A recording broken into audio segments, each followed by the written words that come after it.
Can't stop me now. You can't stop me now. You can't stop me now.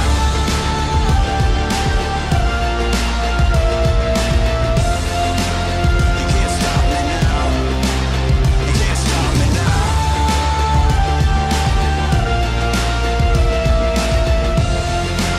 You can't stop me now. You can't stop me now. Fight.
You can't stop me now.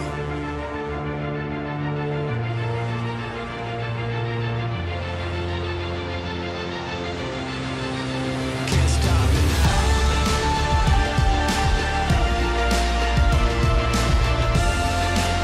You can't stop me now. You can't stop me now.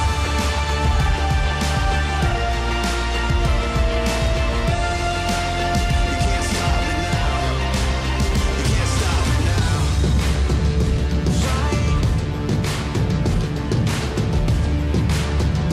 Fight. You can't stop me now.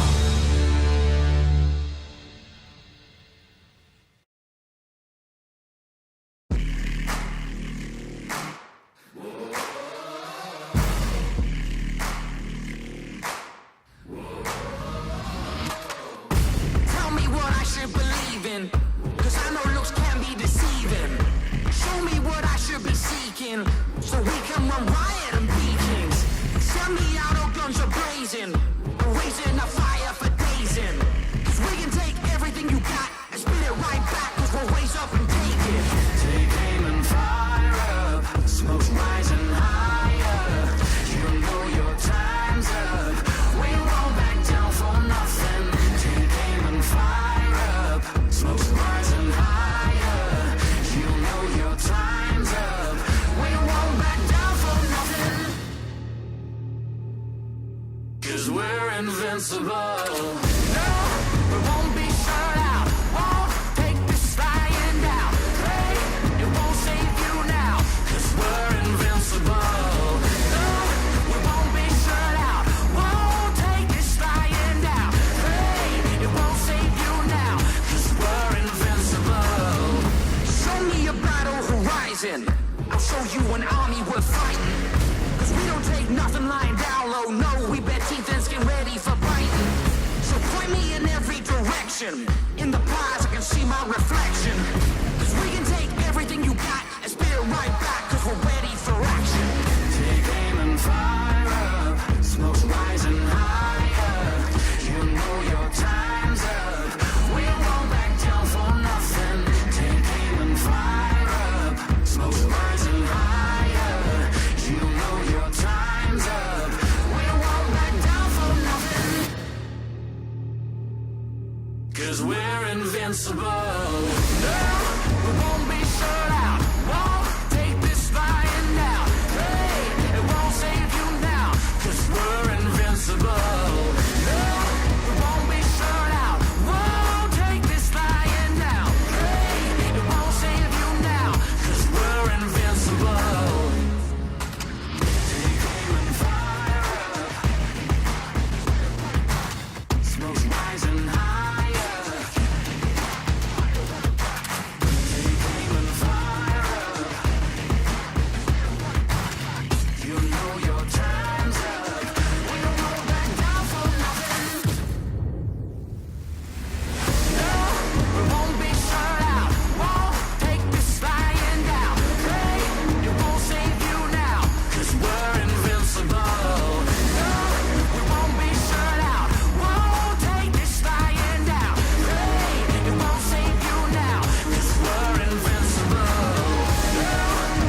to the eNASCAR Coca-Cola iRacing series. This is Countdown to Green, and we are inching closer and closer to race 4 in the series. I'm your host, Camille Salazar-Hadaway, and we are so excited that you're joining us here as we inch closer and closer to the 4th race of the eNASCAR Coca-Cola iRacing series. I am reunited with Alan Cavana and Brandon Cattell, our analysts, for Countdown to Green. Welcome, you two. Yeah, it's good to have you back, Camille. It wasn't the same without you. We had good racing, but maybe the show not as good, the Countdown to Green. Yeah, we can't function without you, Camille. Oh no, I couldn't function without you. I loved watching the show and just was wishing that I would be there, but you two held down the fort, and I'm excited that we're here to deliver an awesome show to everyone watching at home. But before we dive into our countdown to Richmond Raceway, we have to talk about everything that went down in Atlanta. We say let's go racing in Atlanta.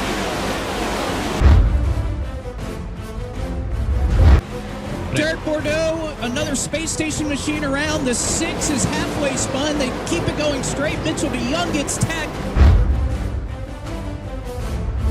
Here we go from the race lead. Look out. They've all got to squeeze high because Nick Ottinger is on pit road. Nick Ottinger goes down low and clears the 88 Chevrolet. Trouble in turns 3 and 4. One car is flipped on its lid.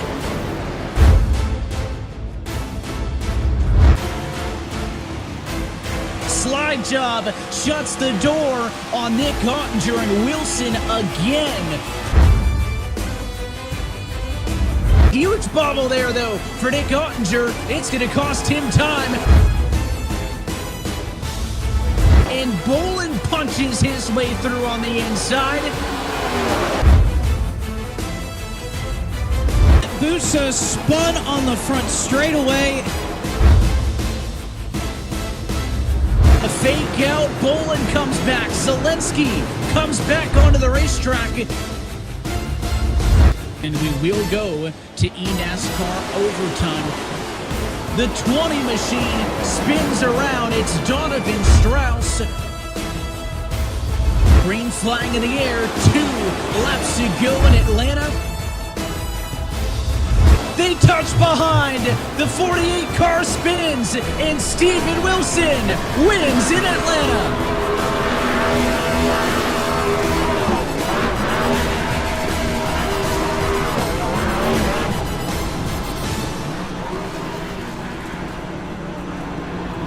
All right, we had some spin outs, but lots of exciting action. I feel like every race is just delivering more and more close calls. Brandon, what were your thoughts on Atlanta? Well, Camille, 2 weeks ago at Atlanta, we had 4 drivers going to turn 1 on the white flag lap, all with a shot at victory. And I know that's Atlanta. We always have those fantastic Atlanta finishes, but I don't want to give all the credit to Atlanta. I want to give credit to this next-gen car. I don't care whether it's the high banks of Daytona, the short track in the LA Coliseum, the mile and a half of Las Vegas, and now the mile and a half at Atlanta. I think this car is just providing such great racing, and I can't wait to see it on the rest of the tracks this season, especially those road courses that we've talked about on Countdown to Green. This is a great season, a great car. Alan, what do you think about Atlanta? Yeah, I love the car. Mostly I love what the drivers are doing with it. Look, the finish that we saw at Atlanta, it only shows you that you have to be aggressive if you're going to succeed this year and in this series. We actually saw it starting in Las Vegas. Aggression wins. With all the cautions that we're seeing, you have to be the aggressor or you will be caught up and be the victim of one of these big cautions that we are seeing. And look, if we are seeing the kind of aggression we've seen so far at intermediate tracks, imagine what we'll see tonight at a short track like Richmond Raceway. That's what I've seen so far, especially at Atlanta, Las Vegas. Aggression wins. You better be on it tonight. Yeah, it's interesting that it's all about aggression, when I think at the start of the series, we were thinking that drivers would be a little bit more strategic going in. But coming out of Atlanta, why don't we take a look at the point standings, Brandon? Well, yeah, let's take a look at the point standings here. thing I want to note here, Femi Ola, man, he is still atop the point standings here after 3 races. That's not something you see, especially from your Daytona winner. It's hard to keep that mojo for the first couple races of the season, and to still have the points lead after 3 races. I'm giving it to you there, Femi. You're doing a great job, buddy, and I'm proud of you. But this is some pretty good top 10 drivers here. I'm looking at Michael Guest also. He did so good in the points last year, but he didn't get that win to make it in. He needs that win. He needs to make that top 10, guys. Alan? Yeah, I mean, looking at the driver standings, you can't forget, the champ Keegan Leahy's still up there. And then we go over to the team standings. Remember, if you don't know, there's a lot of money on the line for the team standings and who wins. But look who's sitting there in third, Jim Beaver Esports. That's surprising. Femi, he's helping Clint Boyer Racing up there in the team standings, holding his own for that team. And you can't forget, look at what 2311 did. The defending champions made a huge jump in Atlanta, going all the way up to 5th. It was a 55-point swing in one race. That's how, these early races, how much the standings can jumble and everything like that. But that's what I like to see, is that 2311 is proving they're not going anywhere. They're trying to go back to back in this series. It should be fun. Yeah, it's just back-to-back action that they're hoping to get, and there's a lot of action that we're going to see. Hopefully, it'll keep up the momentum going in tonight's race at Richmond. But speaking of teams, I think it's important that we actually take a look at a team that has a driver who won last year at Richmond. Let's take a look at William Esports and their drivers in this spotlight. Alan, I believe you have that with us, right? Yeah, we're happy to have both drivers on Countdown to Green tonight, but let's start off with Donovan Strauss, because he is a good friend of his teammate Vicente Salas. Thank you so much, Donovan, for joining us. Tell us about your friendship with your teammate. How long have you known him? I've known Vicente for, I want to say 8 years, and he's my best friend.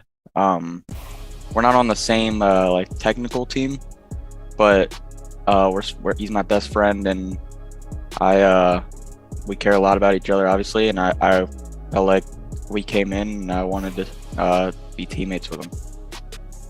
That's so cool to hear, especially if you're friends, teammates, but you got to beat them. How do you feel about your chances at Richmond tonight? I'd say, Vicente helped me so much last year while I was trying to qualify in. I can't even describe how much he helped me and how much I learned from him, especially during the Road to Pro series. It was a crazy amount of help, and he's part of the reason why I'm in the Coke series right now. So I can't thank him enough. And I tried to help him as much as I could while he was in Coke last year. But yeah, he's always been really helpful to me.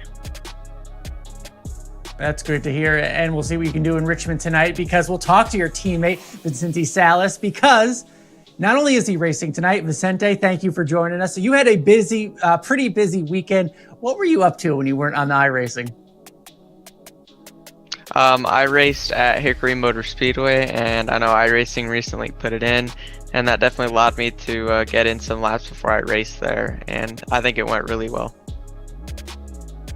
Well, what was it like? What was it like to be behind the wheel of a real stock car up at Hickory? It was honestly pretty incredible. It's a different experience getting used to where your fenders are, racing around people, especially at a short track. And I think I'll do much better next time, as I was just getting used to it this time. Well, the big question everyone will want to know is, how did iRacing prepare you for the real thing? Because they go hand in hand. How did it work? iRacing was definitely an incredible tool that made this a bit easier. I tried to utilize it as best I could, running as many laps as I could, getting used to running lap after lap after lap, even qualifying trim, so really having that available to me almost the whole time was definitely an awesome thing. It's so cool that you can do both. But this year on the iRacing side, you made the change from Space Station Racing to Williams Esport over the offseason. What made you choose to go to the new team? I got to talk to the guys. I honestly love them all.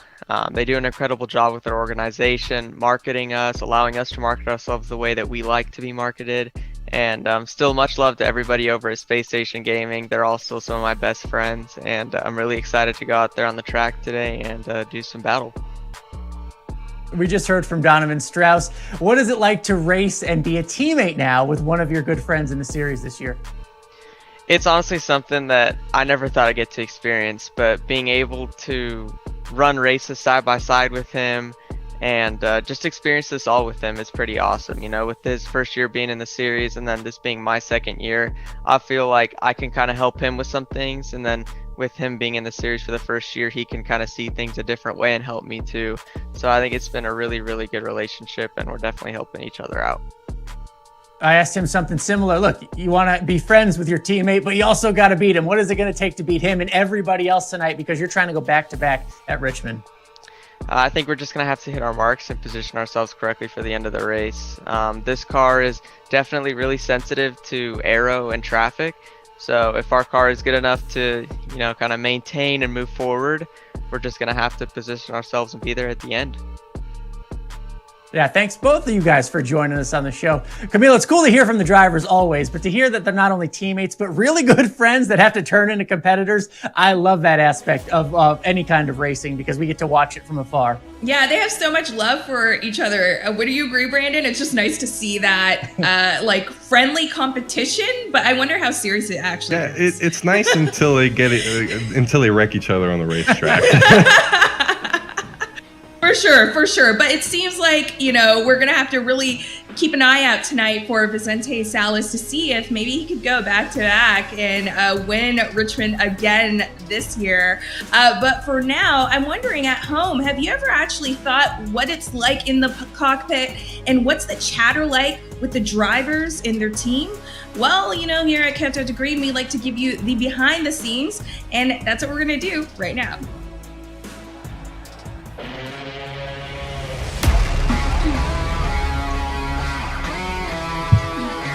I just hope we have a clean race. Yeah. Looking forward to this race. I'm just not very comfortable right now with this car. You know, like last year I felt like I could win any given week. I can't win this one.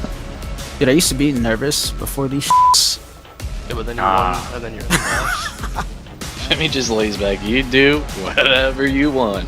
Well, we qualified well, so if we just don't it up, don't get up, we got something. I never finished top 10 here, so... We got to win in the bank, have fun, do some of that driving Yeah. Try to go 2 for 2. I'll have to work a little harder for this one, I do believe, but got a good car. See what we can do. Get some brakes. Think we'll be all right. Have fun, Don. 100 laps. Let's get this. Yep. Just beat it. The haters. Let me tell you something now. Let me remind you as we're doing this last pace lap. You hit somebody, you ain't racing next week, alright? Pace car will head down and in. The field is in the hands of the Logitech G Chevrolet for Nick Ottinger as we say, let's go racing in Atlanta.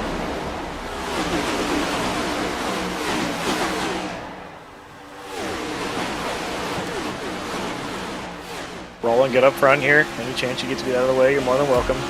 Still outside, half up in front. You might be able to clear boost, so you're clear right now. Plenty clear. You have a quick hold behind the 48. Get up, get up, get up, get up, get up. Yeah, Nope, gone. Don't do that. I can see what's going on, you know? Boy, Evan, they are getting hefty up here at the front. It was 3 wide for the lead and trouble in turns 3 and 4. Oh, we got a wreck. Check up, check up, check up, check up, check up, check up, check up, clear, Woo! Who? What? Was that Justice? What? Yeah. How does that happen? That lapper was by himself in the bottom, came up, got his right sides on the track, and then got loose and just shot up. Did Derek cause that? A little bit. Oh, no. Justice just LePage the field. Like, I'm not even joking. And now we'll see what the rest of this race has in store. Pace car's off and in. Alfala gets going. It's a good jump for the 51 Toyota, but how long will this last? About to go wrecking up front here. You're clear. It's a cell spin, but he's clear. The track's clear. That was a quick 360. Kerwin turned Busa in the tri-oval out of 5th, and he did a 360, pointed it straight, and then kept going. Probably the best case scenario for Busa there is it's not a junked race car. He's still in the top 10. I don't think there's any way people stay out here. I think if everybody pits, I need to pit though, honestly. I disagree, but it's up to you. But under the yellow now, the question is, how do you execute on pit road? A fake out, Bolin comes back, Zelensky comes back onto the racetrack. It's a 50-50 split in the top 10. Oh, the whole field went behind us. Yes. Oh no, we are done. Oh, we just got so screwed. So screwed. The whole field went after we stayed. Unbelievable. They all pit behind you? Dude. Unbelievable, bro. Damn it! They're gonna wreck. You're fine. Yeah, I think it's clear, Blake, they wanted more drivers to stay out with them. They needed a more of a buffer to the cars on fresh tires, and we will go to eNASCAR overtime. Graham Bolin in control of the field. He wastes nothing. Green flag flies. It's overtime. Attempt number 1. Still middle 3. Oh, in front of you. They're up on the top, staying up top. Wrecking in front of you still. They're in the middle of the track. They're in the middle of the track. Staying right in the middle. Might slide up to you. Slide up. Get past it. Holy sh**. I went off into 3 and was just wrecking, bro. God. Of course. I had an easy top 10. Several big players involved in that incident after they had such good nights to kick this thing off. Time to show us why you're a multi-time champion. I'd rather have 4 tires and going forward than no tires and going backwards, so. What was that? I just said don't suck. Just don't wreck I don't me, know. please. Yeah, I don't know if it'll even matter because Whatever you guys do, just don't wreck me. I'll do my best. You think Steven's gonna win this then? I mean, he's got fresh tires, doesn't he? And the lights go out on top of the iRacing official pace car. We will try this again for attempt number 2 at a green-white checker overtime restart. Waiting. Going, go. Out. Lucy did not get a good jump. You got plenty of room behind you right now. Great start. Top of 3, you're fine. Top of 3. Again, we're racing the 75, who's on the bottom with you. Keep digging. Yep, 75's got held up with the 10. Keep rolling hard. Still inside door. Nothing in front of the 48 if you get there. Coming to white. Ah, shit, there's nowhere to go. No, go to the middle. Yes. There you go. Yes. Oh, he's going to the middle. Oh, no. You're okay. Keep digging. Can Steven Wilson hang on for one more corner? They touch behind, and Steven Wilson wins in Atlanta. Let's go! Let's go! Let's go! Woo! Go.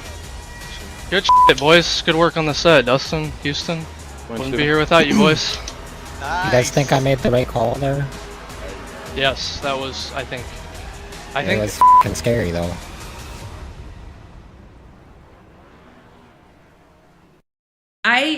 I don't know how they keep such a calm, just calm composure while driving and all that's happening. Right, Yeah. Brandon? Yeah, I loved Nick Ottinger's spotter there. That's the motivation I like to hear. Just don't suck. that was pretty funny. And a quick little thing about there at the end. I loved hearing Steven Wilson's crew chief at the end. Even still, after the finish, second guessing himself. I don't even know if that was the right call. But in the end, it was. What a great finish. What a great race last week, Alan. Yeah, I mean, I just love, we get to hear their emotions in that real time. When everyone's pitting and some don't, and you're wondering, what the heck are they thinking? Well, now we know what they were thinking, and they thought it was a terrible idea. I loved getting to go back and review that. That was pretty funny. I just want to know from our team who was on the bleeper button the whole time, because there's lots of emotion that's happening in those conversations as well.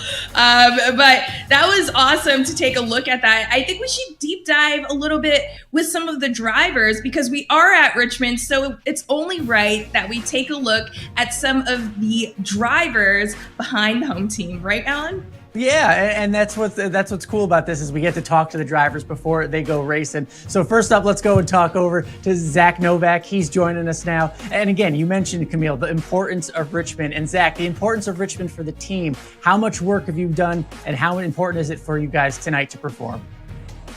Well, yeah, so we've put a lot of preparation into this race. And, obviously I have had some solid runs here in the past. So I definitely have a chip on my shoulder to keep that up and, keep performing at a high level at this racetrack. But, it's definitely going to be kind of a sentimental thing for all of us involved to return to Richmond Raceway. And, this race means a lot to us every year. So I'm just really looking forward to it. And we're definitely going to, try our butts off tonight to, perform at a high level, like I said, and try and get into victory lane. We heard from the Williams guys before. They were such good friends and teammates. You've been teammate with your buddy Jimmy since 2020. What is that like to be teammates with such a good friend? It's awesome. Jimmy, like I've said plenty of times before, we've known each other really well for a long time. He's made me a better racer, and hopefully vice versa.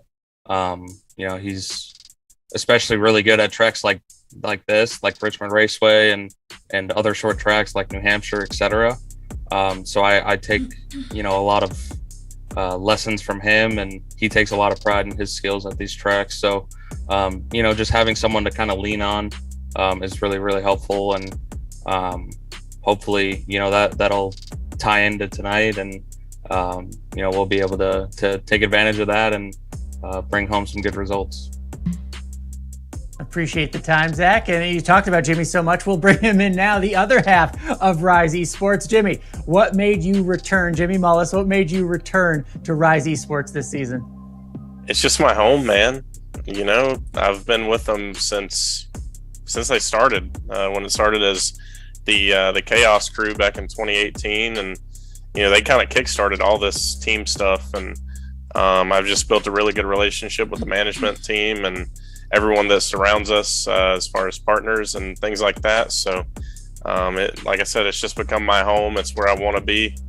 Don't really have any interest of doing anything else, anytime soon.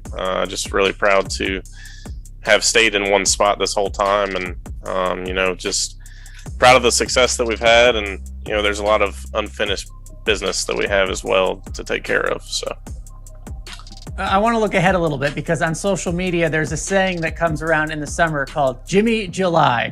Where did that come from? It just happens to be, I guess, my little nickname that everybody's given me. For whatever reason, when July comes around is when I seem to have my most success. I got my first win in the series in 2018 in July at New Hampshire, which I then ended up following that win up in, 2020 and 2021 at New Hampshire in July. And then the only other ones I have, I think I have Vegas, which was in August or September. Can't remember exactly. And then the All-Star race, which was not in July. Or was it? I can't remember. I think it was August. But with that said, clearly my success for some reason comes in July. So hopefully we can have that same kind of route this year and actually carry it all the way through the end of the year this time. Yeah, maybe that success can start happening a little earlier in the season. Hey, you look back on 2021. What can you take away from it, and where can you improve? Honestly, I took a huge step back. The way the playoffs played out for me last year really stung really bad. And I had a lot of stuff going on away from sim racing that I needed to take care of with family and just personal life. So took a step back, took a break completely over the winter, didn't really do much sim racing at all. Just tried to, get a clear head. Now I have a cat on my shoulder. But, I felt like it was going to be important for me to kind of take a step back because I've been doing this for 7 years now and been going super hard at it for the last 5 or 6. So sorry about this. But I feel a whole lot different than I ever have from a mental standpoint. I feel refreshed. I feel confident. And I know what I need to do to prepare better. And I know what it takes to get to the level I want to be at. So all that it takes now is just executing those things. Jimmy Mullis, Zach Novak, thank you for your time. Guys, they have a third teammate there. That was actually Peaches the cat. I don't know how Peaches drives, but obviously it's a little team mascot, I guess we can call her. Yeah, Peaches. There was also another cat there, too. So we know that Jimmy's a huge cat fan, and I'm wondering if Peaches may have a little rig of their own at home because I would definitely like to see that. Maybe not this time, but Jimmy, if you're watching, we need to see a Peaches rig because we do Twitter rigs every Countdown to Green, brought to you by Logitech. Our first rig is brought by Brett. Brett, this is nice and compact. Yeah, not bad. Very, very convenient. All right, next one up. That's right in the middle of the living room. So I guess, when you got a limited space, you got to set it up somehow. Make it work, right? Right, Brandon? Yeah, I guess so. Maybe you can race on the couch, too. We have Chris here. Brandon, your thoughts? This looks pretty simple. I mean, whatever gets the job done. I like how we have that nice close-up picture. Here we're going a bit widescreen. Wow, look at that monitor. Wow, F1 car. I mean, at least an F1 steering wheel. That is awesome. Good job, Eric. I like that one. Nice, Eric. Oh, wow. Oh my gosh. Is this This is a WRC car chassis, I believe. Wow. How? Talk about real life. Can we get a DIY here? How did you do that? Put together a video. Beautiful. Yeah, you got to get a real car first, I guess. Right? Send us the YouTube link, please. Yeah, definitely. A YouTube link of how you did that. And in the meantime, we're going to be looking at the track analysis. Brandon, can you take us through? This is our first short race of the series. Yeah, let's take a look at the track analysis here for the Richmond Raceway. Richmond was founded all the way back in 1946. Richmond, guys, it is a short track, but it kind of almost races like a small Iowa. There's multiple grooves. You're going to see people slipping and sliding. Let's see if we can take an in-car onboard lap here with Michael Conti. Notice here, he's actually in fourth gear on the straightaways, high RPMs down into turn one. He's actually shifting down into third gear, so they're not even touching fifth gear tonight. Turn two, that's going to be a trouble spot where they funnel down off of the corner exit, and you're going to see a lot of crashes there. Turn 3 and 4. Really quick note here, the front stretch, the start finish line isn't in the center. It's almost up off of turn 4. So you're going to see drivers really slam the gas coming to the finish tonight and slide. Well, thank you for that, Brandon. It's going to be interesting how these new cars handle on the track. But what's more interesting, for us at least, is our picks brought to you by Playseat. Brandon, do the honors and let everyone know who's your pick today. I'm going to have to go with the crazy cat lady, Jimmy Mullis. I think he's going to go to victory lane tonight. Jimmy Mullis. Yeah. Alan? Peaches, no offense. I'm not picking you, Peaches. I'm going with the number 18 car because I like it on Sunday and I like it tonight. Bobby Zielinski, I think he can do well. I hope he gets the win. I certainly need it in the point standing.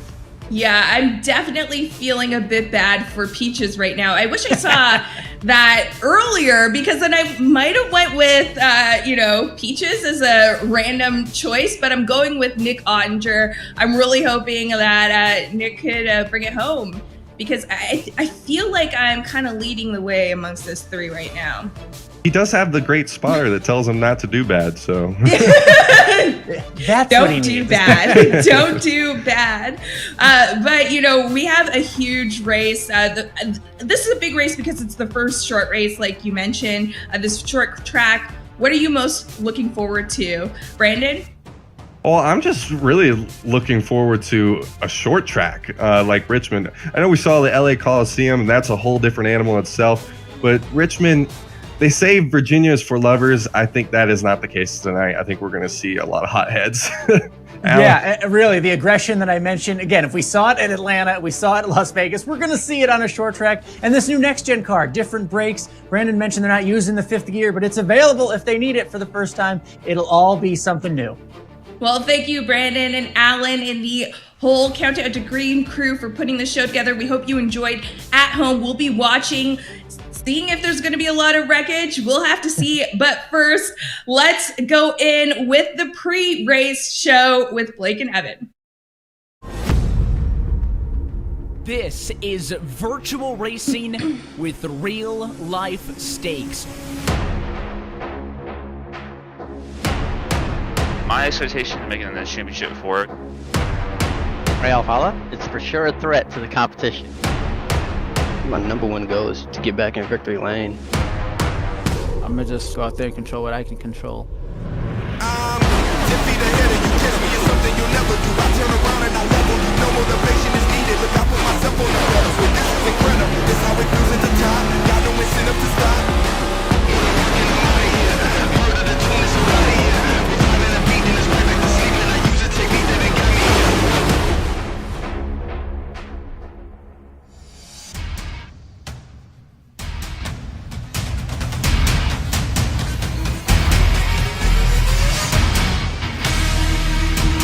The road to $300,000 heads through the Blue Ridge Mountains and into the Commonwealth of Virginia, where tonight, from iRacing's virtual Richmond Raceway, we say good evening, sim racing fans, and welcome to round 4 of the 2022 eNASCAR Coca-Cola iRacing Series. And happy that you're with us, as always, on a Tuesday night. A big thanks, as always, to our Countdown Degree crew for getting us underway alongside Blake McCandless. My name is Evan Pasoko. Blake, we are ready to say let's go racing for our first short course race of this next-gen era of eNASCAR racing. Really excited for what's in store tonight. Absolutely, Evan. We're here at a short track tonight, and I'm sure that's going to bring with it a lot of tempers. We've already seen a higher attrition rate this season, and with that comes a whole other line of thinking to think about, especially if you're a crew chief. You got to be thinking about strategy. Think back to last week. We were at Atlanta. Steven Wilson won off a strategy, staying out on old tires. So these crew chiefs prepared for these races, having the limited tire sets, they really have to maybe think about bending the rules a little bit when it comes to how you're going to approach these races, because we've seen speed matter, but strategy has mattered just as much. And we've seen 3 different race winners as well to open this season. We've been to a lot of big racetracks, right? Daytona, Las Vegas, and Atlanta. Richmond going to be critical because these short tracks are in pivotal points in this season. Of course, we'll be talking about short track racing when we race for a championship in several months. So you need a strong short track package if you're going to be successful here in 2022. We're ready to go racing, though, here tonight. Let's go trackside and hand things off to our Grand Marshal. Good evening, Dennis Bickmeyer, president of Richmond Raceway, and we are ready to get this thing kicked off tonight, ready for some great action. Here we go. Drivers, start your engines!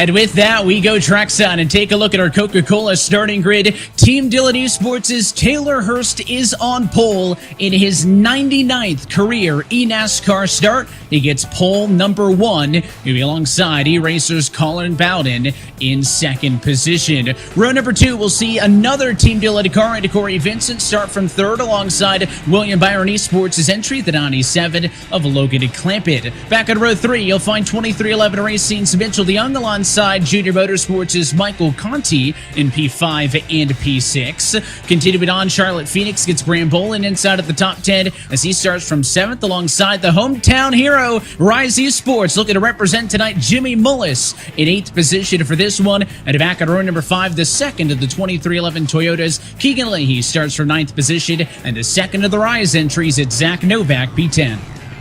Bobby Zielinski for JGR will start in 11th, and Garrett Maines, very quick clear last year for ESC, will roll off from 12th. Nick Ottinger, so dominant last week, will have to start from 13th position tonight alongside Cody Bias from Mode Motorsports in 14th. 15th to your Daytona winner in Femi Olot. 16th for Charlotte Phoenix is Colin Keister. Vicente Salas, he led every single lap. Doubt he's going to be able to do that tonight from 17th, 18th to Alan Bowes. And Williams Esports, Donovan Strauss, and Steven Wilson will round out your top 20, last week's winner.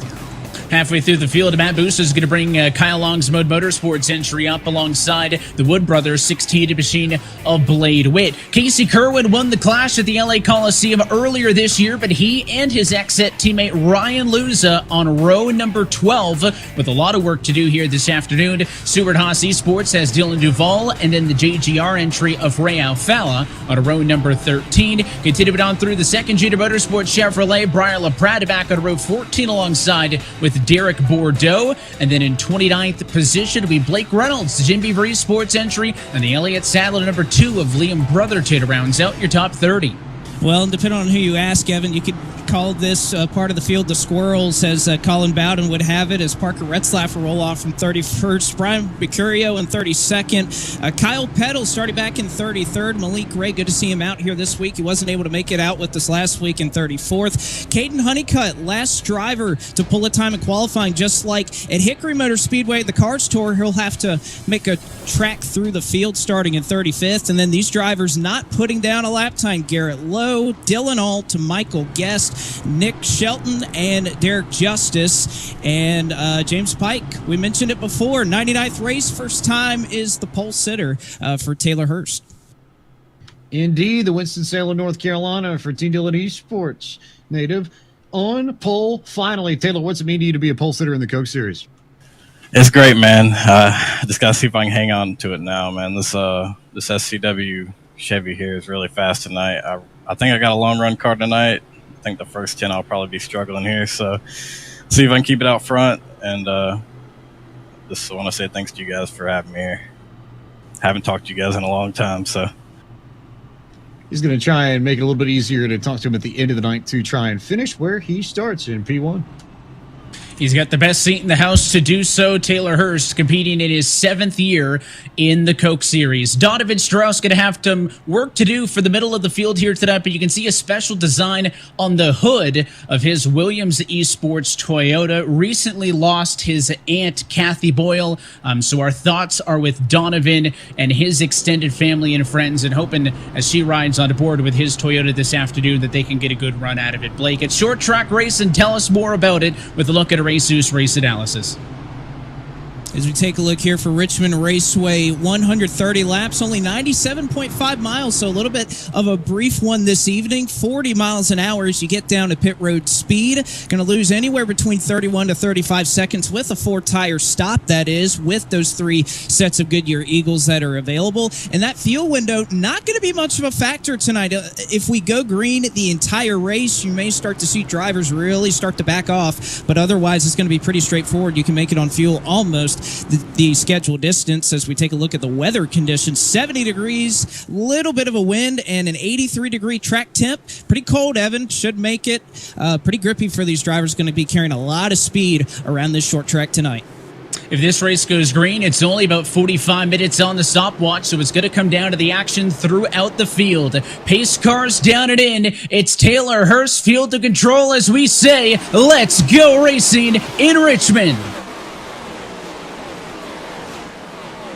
Oh, and already a spin and a save, the number 24 into turn 1. An incredible collection by Cody Bias. That has created a huge stack up. They're 4, they're 5, they're all the way on the apron. They're nearly 6 wide as they head into 3. You're not done yet. Alan Bose is 55, got shuffled up wide after the 24 Bias had to make that save, and somehow we live to tell about it. Michael Conti in a bit of side-by-side racing. Both he and Logan Clamp it up on the outside. That's the blue and black number 97 for William Byron Esports of the 97 to Clamp it, and then it's the Junior Motorsports red and black Chevrolet for the Ada Conti up top, and he got squeezed a little bit there that time. Mitchell DeYoung trying to play some defense as Logitech G Toyota on the bottom for 2311 Racing holds that preferred position, and as Clampett finds a spot in line, now Conti, the odd man out up top, as everybody trying to hold that yellow line at least early in this race. Plenty of side-by-side throughout the field, including the hometown team. The Rise Esports duo is side-by-side. It's Mullis on the inside and Novak on the outside.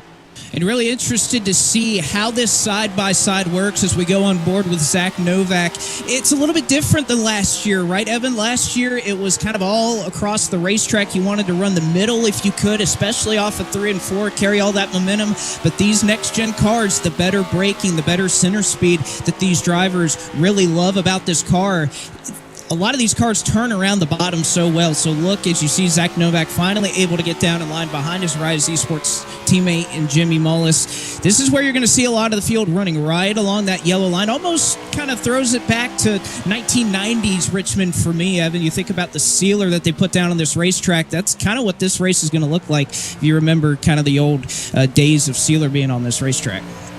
Well, and you can see on board with his teammate Mullis, one step up the road. Both of those Rise Esports cars fueled by Sudoku and, of course, the home track team of Richmond Raceway. Long-time involvement in this eNASCAR Coca-Cola iRacing series. And Jimmy, I know it's a track with not a ton of banking. He's leaning into it a little bit, trying to get this thing to rotate through the corners. We saw some of the chaos on the opening lap of this race, Blake. It started with the 24 car. You can see Bias up on the outside in his Mode Motorsports Ford, and he's going to get a bit of help right there. Kind of a non-committal move from the 43. Was he trying to go to the middle? Was he trying to give him a shove? And it loosened them up, and they held on, but 41 nearly binned it, 55 nearly binned it, and we saw all this chaos as they were 4 wide trying to sort it out, but they did get through that opening lap without further incident.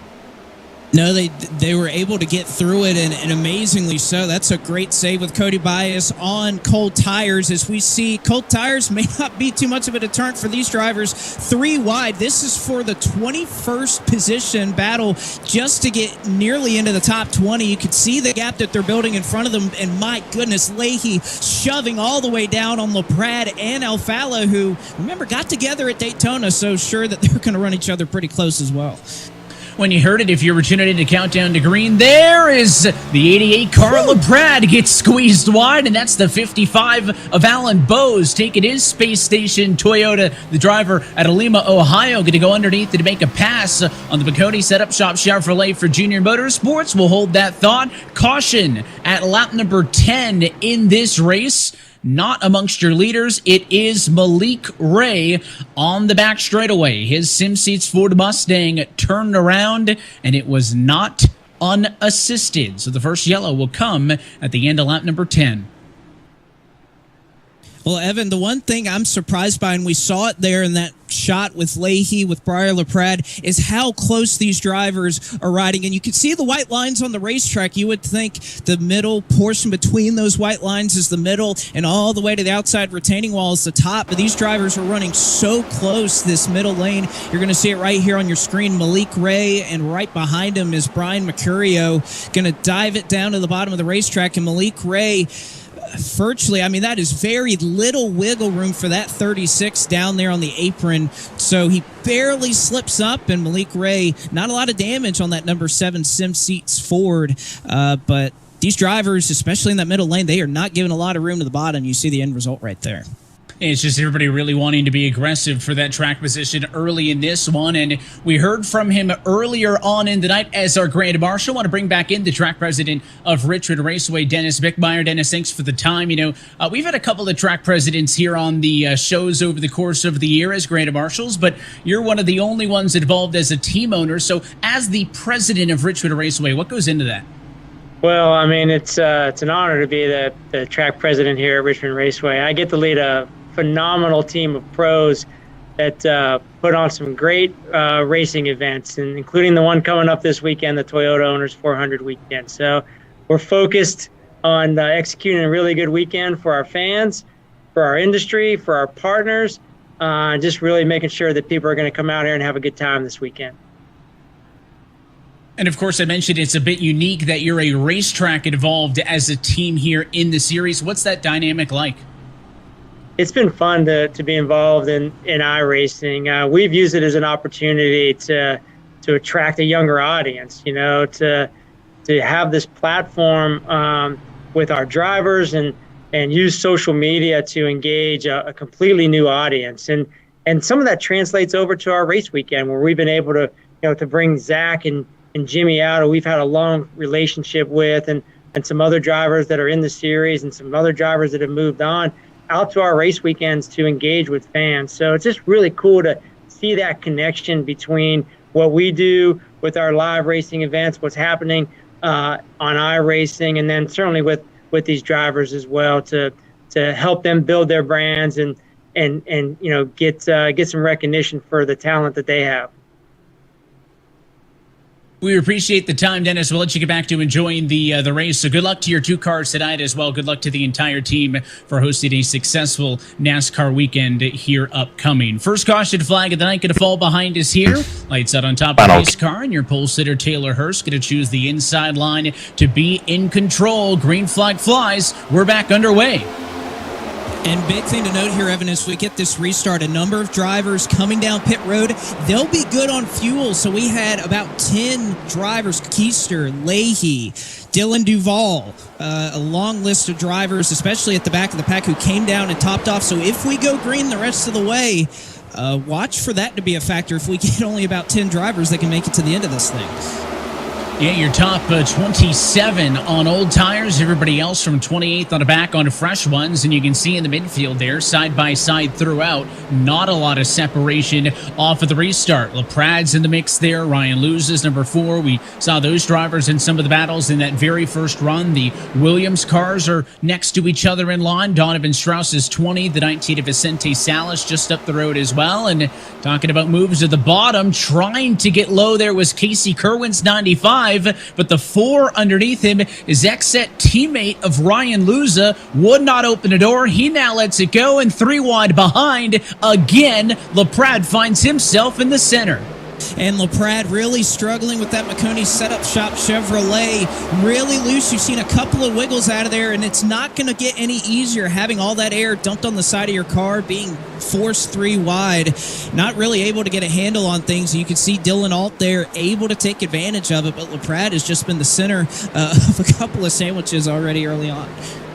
Every time we look, he's in some sort of fight, and the winner of all of that was the 40 Dylan Alt to the outside. Left-hand side of your screen, watching the battle for second position as Corey Vincent has been able to get himself underneath the Connecticut Realty Trust 69 Chevrolet Colin Bowden, and it is the 3 of Vincent up into P2.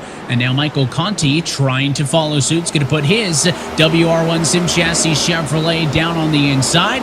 Bowden doing everything he can to hold off, but that preferred lane still the inside right now, and you can see how tight the 69's pinching him down. A lot of pinching going on behind, and 2 wide there. Bowden into the outside wall. Clampett's going to get tagged. He's now into the outside fence. Somehow straightens that Logitech Chevrolet, but heavy damage, and now a caution flag. My goodness, I cannot believe that Bowden was able to hold that together, bend but don't break, but unfortunately further on back in the field, that created a huge stack up. They were 3 wide behind them, and I believe a little bit of help for Liam Brotherton, who was back here in about the 31st position. He and Parker Retzlaff, looks like a little bit of contact between he and that Roush Fenway Keselowski driver. And again, all a result of Bowden, who just looked to really lose the nose of this race car. It's a common problem with these next-gen cars. But boy, he was really struggling down. You see the aftermath here. Clamp it up the racetrack. That is some significant damage right there. And Retzlaff locks it up, gets up into Brotherton, an innocent little spin. And caution flag number 2 already here at Richmond. You saw that puff of smoke, right? Right when we cut to the shot of Retzlaff, and that was just locking the tire up, made a slight touch on the 2 machine, and pretty lazy spin. Only the 2 car involved in that one. Under our second caution flag of the afternoon, we'll take an opportunity to step aside. Taylor Hurst is in control. You're watching the eNASCAR Coca-Cola iRacing Series from Richmond.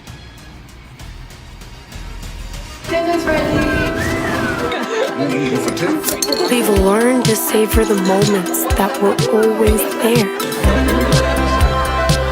And they never tasted this good.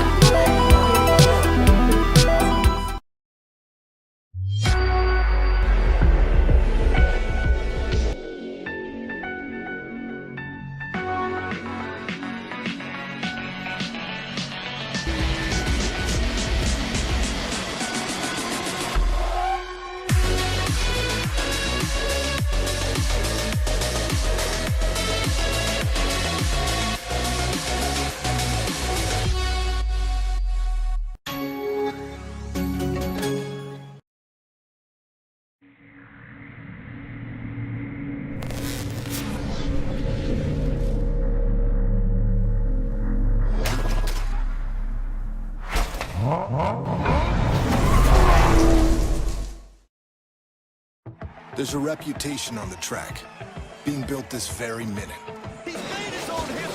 One that embraces the crazy. Oh my goodness! The fast. And the unpredictable. That looks into the eye of the competition and screams, bring it. Loud enough so the whole world will see it coming. I am the NASCAR Xfinity Series. I am NASCAR. This is your chance to get behind the wheel. The opportunity to race just like the pros.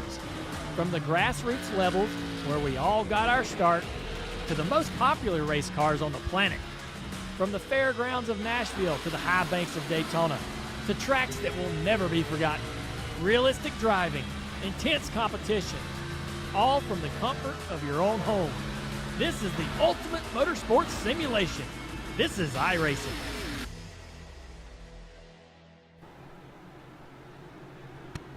And back live from Richmond, coverage of tonight's race brought to you by Coca-Cola, the official fan refreshment of eNASCAR. By Asus, the official PC and monitor of eNASCAR. By Logitech. Through design, engineering, and a love for driving games, Logitech takes racing simulation to another level. Logitech G, the official wheel and pedals of the eNASCAR Coca-Cola iRacing Series. And by Playseat, the official racing chair of eNASCAR. Green flag back in the air. We are racing at lap number 26 of 130. And again, another good jump for the 33 of Hurst. He has led the way so far this afternoon, and the fight is back on for second position. Vincent was the overtaking car on the last stint. Blake, this time, the challenger Michael Conti, again trying to get up the inside. And what a start to the year for Michael Conti. Rolled right through with that win in Las Vegas and just has not let up. Just starting to really show why, when I talked to him preseason in Charlotte, North Carolina, that he was so excited. As James, I believe you caught up with Colin Bowden. Yeah, just a quick note on Colin Bowden. That chain of events that ended with Liam Brotherton going around in turn 4 started with Colin Bowden catching the fence on the exit of turn 2. He said he was surprised that the car got that loose up on the high line, and it sort of tracks with an issue that we've seen with this next-gen car. Drivers not really being able to catch it if it gets sideways. So if you get trapped up top, you may be looser than you would think or than you're used to. It might be something we need to watch as this race progresses, especially if they start battling side-by-side towards the end of this race. Something to keep in mind as you go on board here with Bowden, trying to work the outside, but it's the number 20 machine to get in the upper hand. Donovan Strauss through and clear. And Strauss now up 11 positions to get into position number 8 at the moment. Next driver on through, the number 23, Mitchell DeYoung, a driver who's actually slipped back from the top 5 where he started, trying to pick up some of the pieces. You got Garrett Maines in the mix a little bit further back, Steven Wilson, Vicente Salas, Bobby Zelensky and company, all trying to gang up on Colin Bowden, who's driving with a bit of a damaged Chevrolet. And once again, right in front of them, Briar LaPrade. If he hasn't been put 3 wide twice, it's already been 3 times here in the opening 31 laps of this race. As he'll fall on back, slot back in line there again. This is back for the 26th position. These guys are racing really hard back there. Leahy was just 3 wide for a moment right behind them. So it looks pretty tame up front, but anywhere back in this pack, this is the Coke Series. They're going to be racing really hard. Matt Busa just put a full send on somebody into turn number 1. He's going to try to go to the bottom 3 wide as they work down the back stretch. And he's now going to go to the outside. I mean, he's been in the mix all night long, but trying to make some positive ground as this thing continues on. You got your top 8 or so trying to single file themselves out. This is the first side-by-side on track now as the number 19 Bachita Vicente Salas. Next driver to clear, calling it out, and you can see really struggling with that 69 Chevy on the exit of the corners. He's bobbling, he's getting a little bit loose, and it opened up the door. Bobby Silencio was looking to pass on through as you look off at the back of Vicente. It's a point that you mentioned earlier, Blake. Vicente won this race last year, led all 203 laps, became the first driver in series history to lead every single lap in an oval race en route to victory. So he feels good at this racetrack, just a matter of getting through some of the traffic to get up and into the conversation. And if you want all the latest news and updates from the world of eNASCAR, then sign up today. Scan the QR code on your screen and stay in the loop on all things eNASCAR and iRacing. And of course, for more info on the schedule, standings, and info on how to qualify for this series one day, go to iRacing.com/eNASCAR.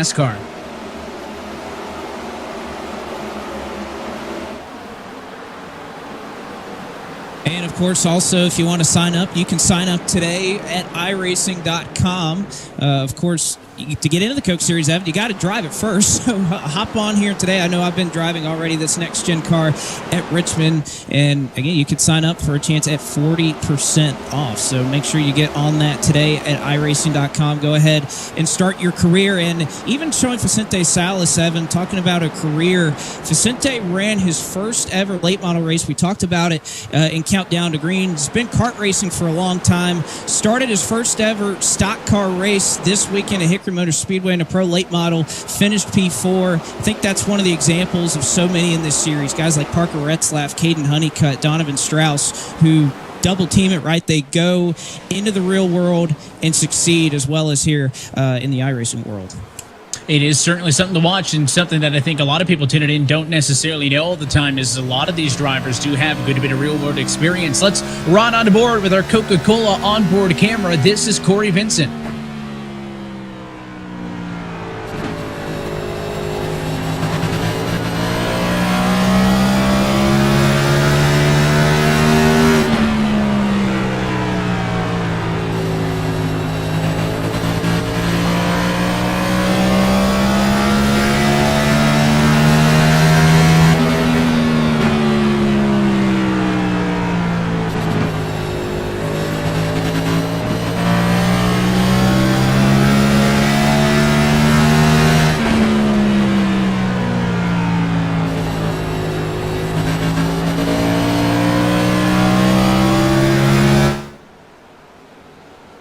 When there's a look at your top three, as they've got a little bit of space between them as they run right now, James.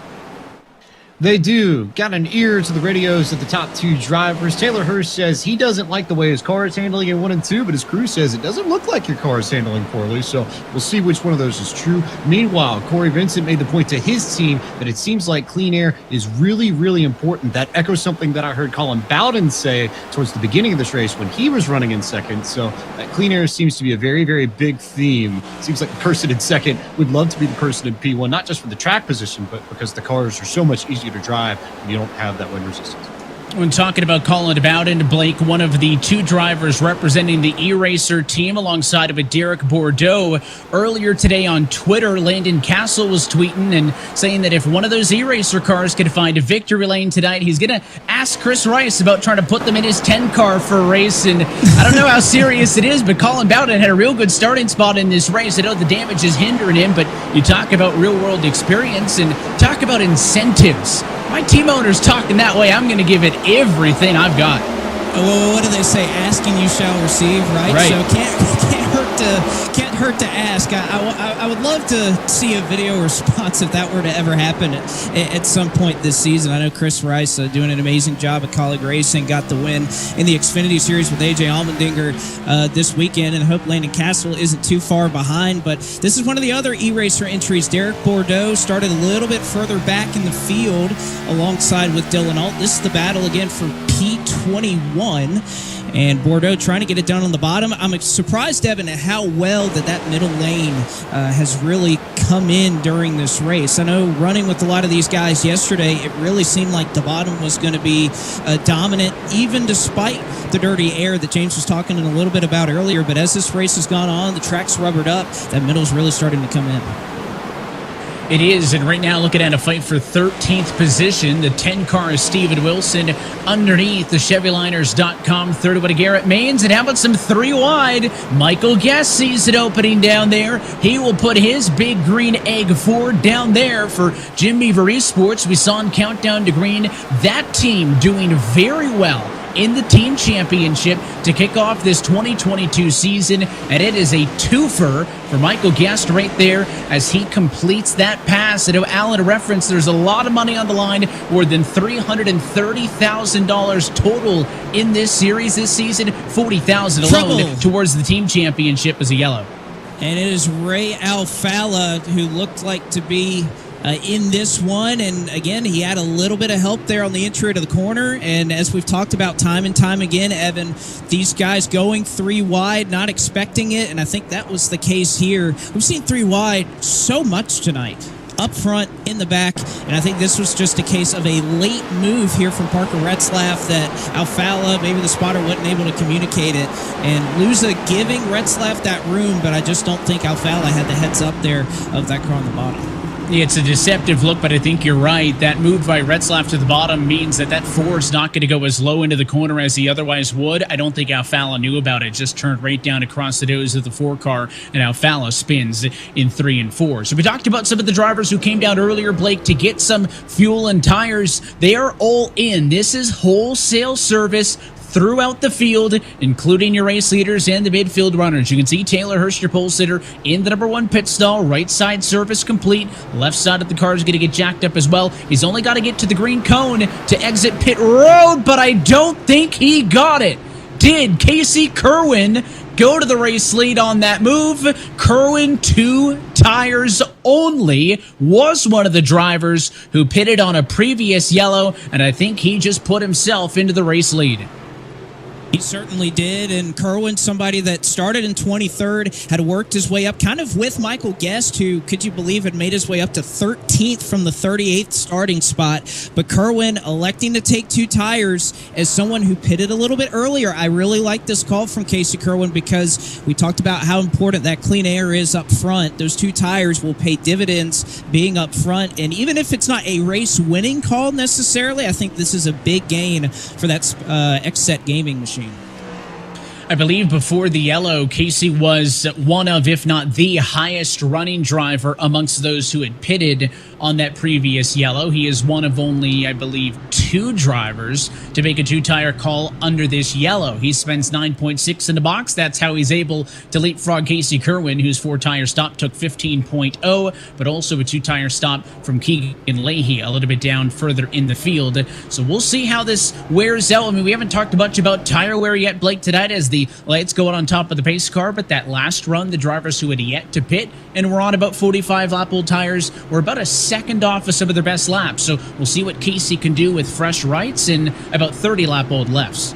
Well, I think you have to look forward to what this might set up later in the race. If we get a 30 or a 40 lap run, when's that threshold of when do you pit and when do you try to keep that track position? That's something that came into play at Atlanta. It's definitely going to come into play tonight at Richmond. We're going to ride on board for this restart with our Logitech onboard camera. You're on board with Mitchell DeYoung on the inside of row number 5. Pace car down and in. Casey Kerwin, top of the board for the first time tonight.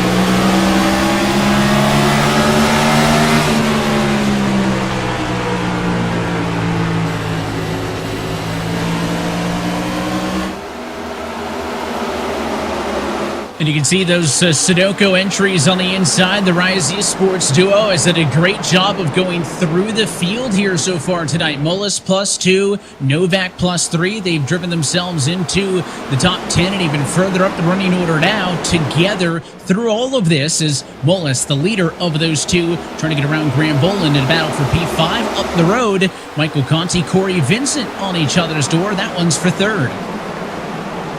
Conti going to go side by side as well as Jimmy Mullis in that battle to get inside of the top 5. And like you said, it's been a quiet day, James Pike, for these Sunoco cars to try to move forward.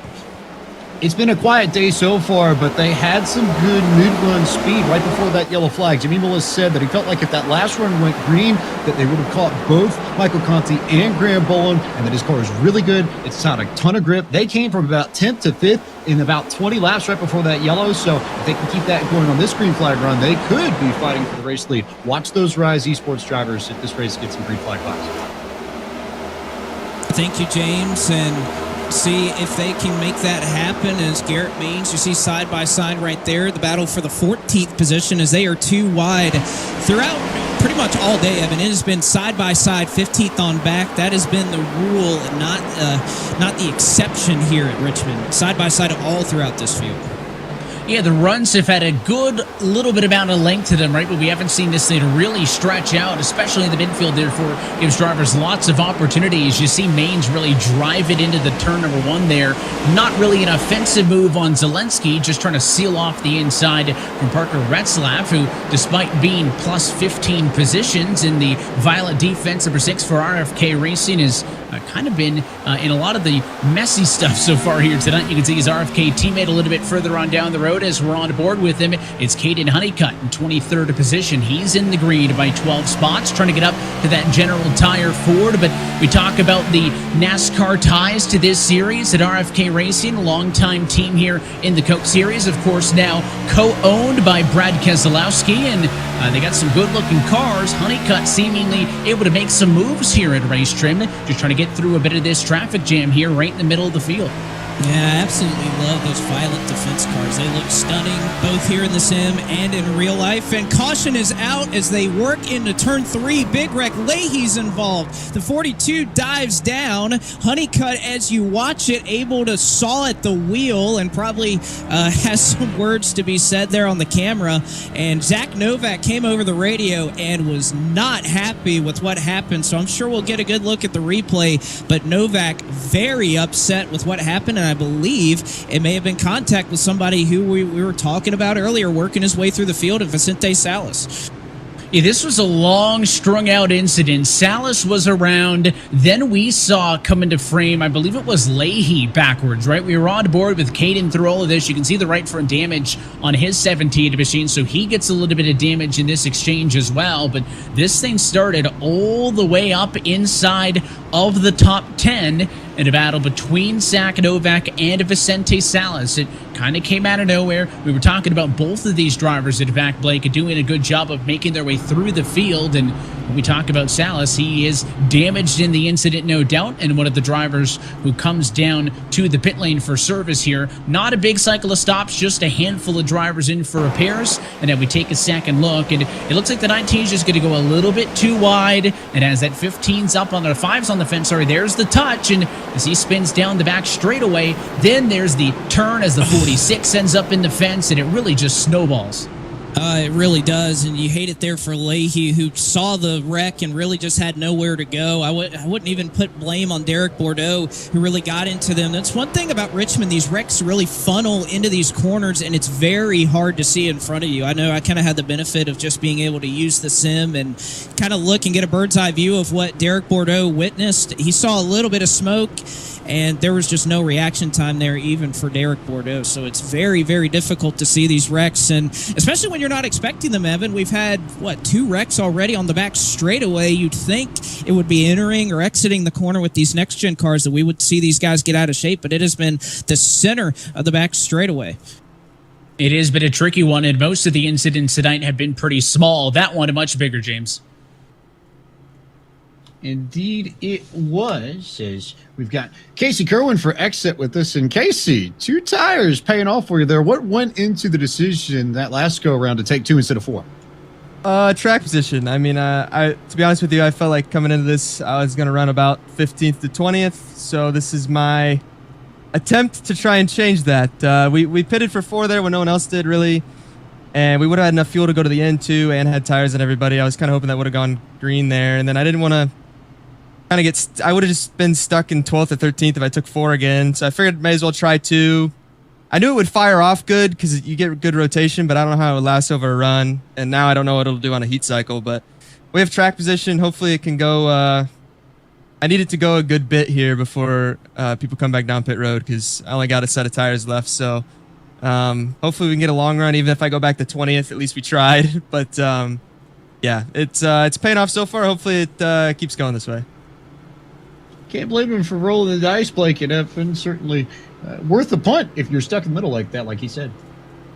When you heard there talking about the Casey Kerwin, mentioned he only had 1 set of tires left, Blake. Of course, we know he's made an additional stop into everybody else. Tell us about a bit of those tire set limits. Well, and of course, this is something that we've seen in real life, particularly in the Xfinity Series and in the Truck Series that have been implemented. And we wanted more strategy in the eNASCAR Coca-Cola iRacing series. So these drivers are given one set on the race car. They're given 3 more sets of tires, both on the left and right sides on pit road. So Kerwin had already taken 4 tires. He'd elected to take 2 there. So if my math's correct, he'll have 1 set of Goodyear Eagles on the right sides and 2 on the left. And of course, everybody in this field has the option whenever they want to take one of those 3 sets of tires. So he wants this one to get to the end because we are just now at halfway home from Richmond. A green flag in the air and a pretty good jump for the 95. Again, your control car on the inside line of the racetrack. Michael Conti now going to try to get up alongside Taylor Hurst. Again, Hurst under green and on his own was able to control this race, but it was the tire strategy call by Kerwin that put him in front. And now in traffic, it's a spot lost as Conti clears, though the 33 not going to roll over. Hurst right back down to the inside, the challenge for second. I really like Michael Conti's drive that he has up there as he's able to get clear for second. You see a little bit further back here, Colin Keister, a little more of a struggle for him, not near as easy as he's been involved in a couple of incidents for the Charlotte Phoenix entry, but he's been doing a solid job trying to claw back, bending but not breaking, I guess as you would say. Colin Keister almost back into the top 20 after being knocked back nearly to 40th in that early round of incidents. You see he's right back there. The 3 machine is alongside Colin Bowden there. Or Grant Bolin, I should say, fighting back there way back in traffic. These drivers, trying to stay within touch of your race leaders. They're trying to single file out, I think, which is the key. And that 33 machine of Taylor Hurst going to be able to get away the longer they stay side by side in this battle for 4th and 5th position. Bolin should have the upper hand. Again, the bottom has been the place to be in a majority of these passes. But, Blake, these guys aren't on each other's door as much as they were early. It looks like as this race goes on, some of the rubber and heat gets put into the racetrack. The outside is moving a little bit up off the bottom, and Corey Vincent's got a good chance to win this fight here off of 2, but just as I say that, Bolin gets a good exit, but certainly looks like the outside coming into its own a little bit here in the midway as Bobby Zelensky is on board in a side-by-side fight with Garrett Maines for P12. It really has, and this is an amazing angle. You can see directly behind these drivers how much they're kind of moving up. Early in the race, we saw Malik Ray and others really pinching down that bottom lane, but as this race goes on, you see the rubber being laid down on the racetrack. That darkness that's on the bottom, it's starting to widen out, and Zelensky taking full advantage of it, and that middle line starting to take a little bit more of a diamond line around this racetrack as it starts to form up, and of course with that, you can side draft a little bit better on the straightaway, which you would think dirty air side drafting. Is it a thing at Richmond at a short track? It definitely is, as you can see it in full action right here. 3 wide once again as they work into turn number 3. And here comes the instigator. It's Nick Ottinger on the inside, forcing this 3 wide situation. That 25 Logitech G Chevy for William Byron Esports has been so good to start the year on single car speed. Was on pole for the first 3 weeks of this season. Started 13th tonight. He wants to get the top 5, but there is not a lot of room on the racetrack, and Jimmy Mullis has got a great view of this one as he watches on in his Rise Esports Sunoco Toyota. Still 3 wide in the run down to 2. Look how close Bolin was there, trying to push Corey Vincent out to a very outermost lane, and we're going on about 3 straight laps of this 3 wide. Who's going to win out in the end? Oh, small margin for error here as Bolin doing a tremendous job pulling back Vincent on the straightaways, bringing that side draft. Ottinger going low to try to avoid that side draft from the 48. And, of course, if you're Mullis or even you're Mitchell DeYoung, where do you go right here? You can maybe go 4 wide. I wouldn't suggest that. Right on the door is Mullis. Oh, a big wiggle there. Nearly contact with Mitchell DeYoung. So behind this 3 wide, they're creating more stack-ups. And, boy, they are allowing this top 3 to get away. I mean, they're already half a straightaway away from this battle for 4th. In the blink of an eye, Nick Ottinger, who was in 4th that time at the stripe, 2.5 seconds off of the race lead. They are running significantly slower than the race leaders, about 2 to 3 tenths slower in this 3-wide battle than they were before when they were single filed out. And it looks like slowly but surely, Ottinger's getting the upper hand on the bottom. Michael Guest joining the conversation. He's in the mix as well, but it looks like Ottinger does win out for 4th. And now Jimmy Mullis joins the party. Still 3 wide, not going to matter. Caution to flag behind these drivers. There's a mess. Oh, and up and over. Garrett Maines is on his lid in turn 1. And that was after contact with Blade Witt, but that seemed to be more of an issue post-wreck rolling down the racetrack as he cranked the wheel, gassed it up, and it looked like he did a little bit of what we would call a grip roll there. But yes, battling back here is for the 29th position. Heavy contact for Maines. Blade Witt, obviously hard contact in the outside retaining wall. Alan Bowes, who just has had a really poor start to this season. Not one to write home about. The space station machine gets wrapped up in this one as well. And before we see the replay, Evan, we're going to see Casey Kerwin, 2-tire call. He's going to come down pit road, and he's not going to bring a lot of drivers with him. Interesting call right here for the 95. He heard when we talked with him, he said he really needed more laps before they pitted, and he may just be caught out there. Here's your second look at the contact. It was with the 16 machine there. Heavy hit with Blade Witt. And then you talk about the roll right there. You're making that transition from the banking to the flat, and you also had that car full lock to the right and just rolled it on his own there under the yellow flag, which is really, I think, what's going to hurt him at the end here, because he has to take that tow down to the pit lane. And now, service-wise, your top 15 cars stay out.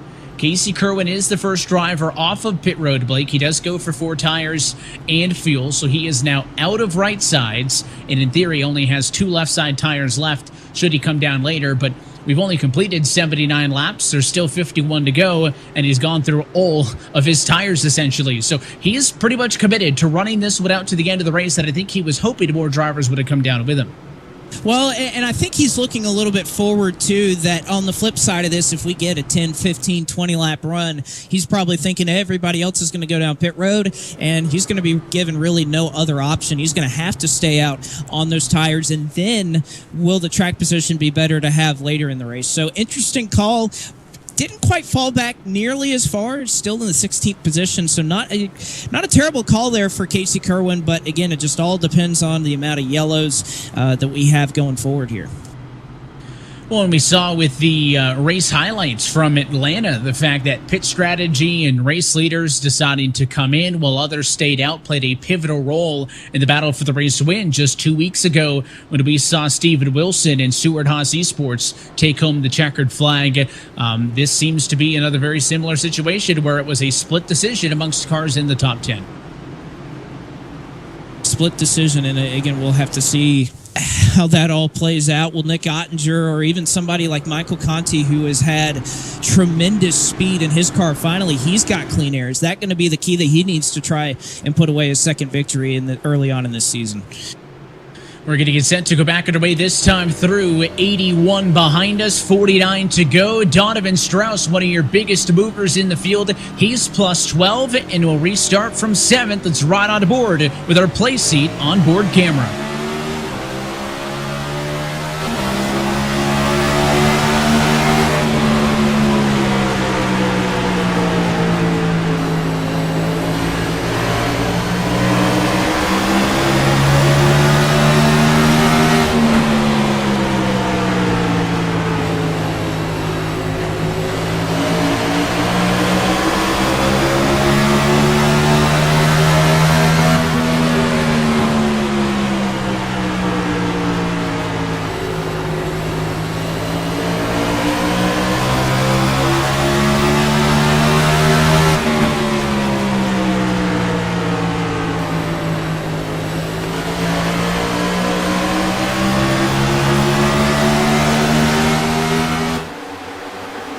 Good stuff from the rookie there, trying to fight inside at the top 10 behind him. 3 wide. Oh, and there's contact and a spinner. Ray Alfala around and into the outside wall as he screeches to a halt. Another yellow flies.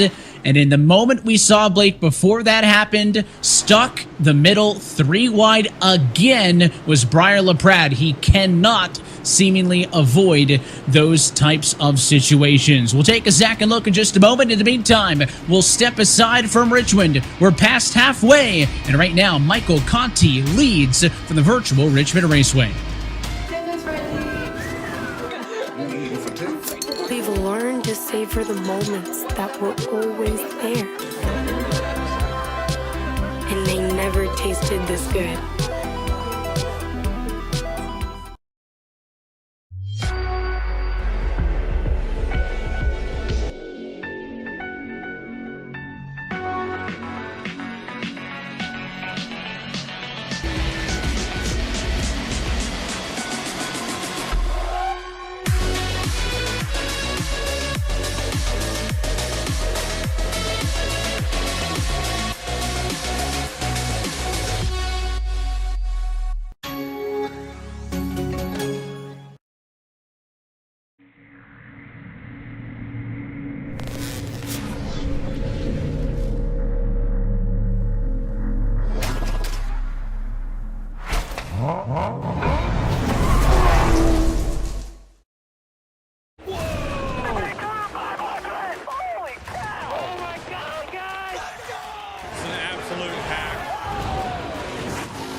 Catch all that?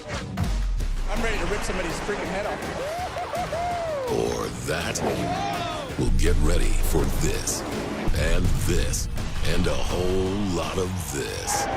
I am Full Throttle. I am NASCAR.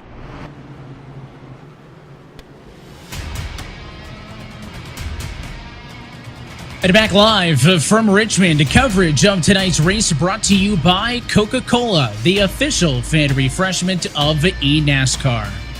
By Asus, the official PC and monitor of eNASCAR. By Logitech G. Through design, engineering, and a love for driving games, Logitech G takes racing simulation to another level.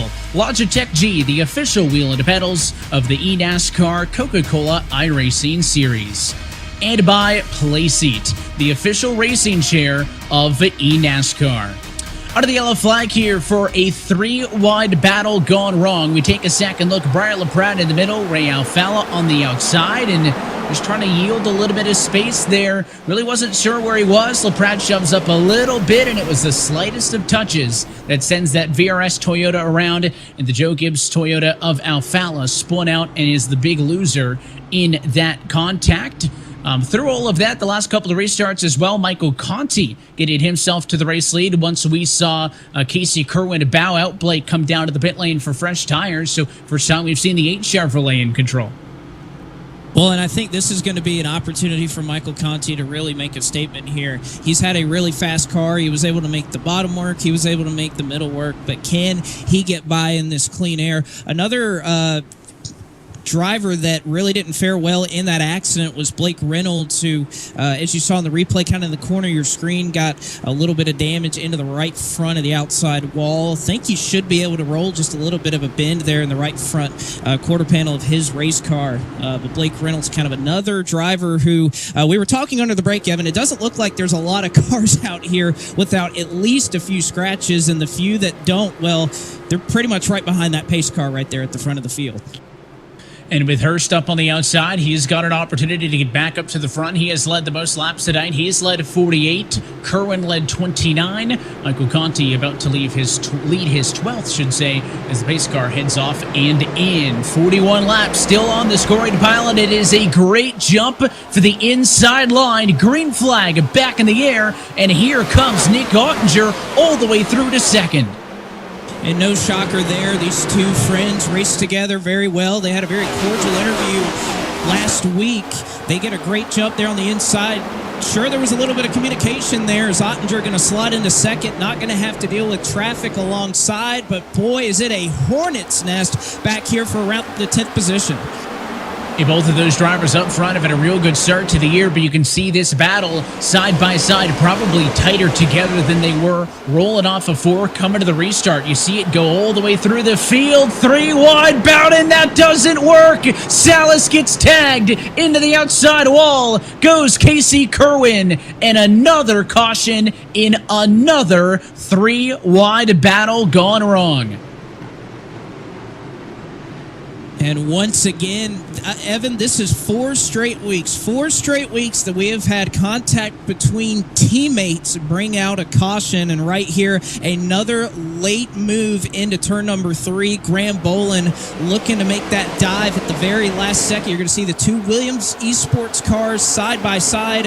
Watch the Charlotte Phoenix car go low at the last second. Salas not expecting it. Kerwin moving his way through the field. He has a ton of damage on his 95, James Pike.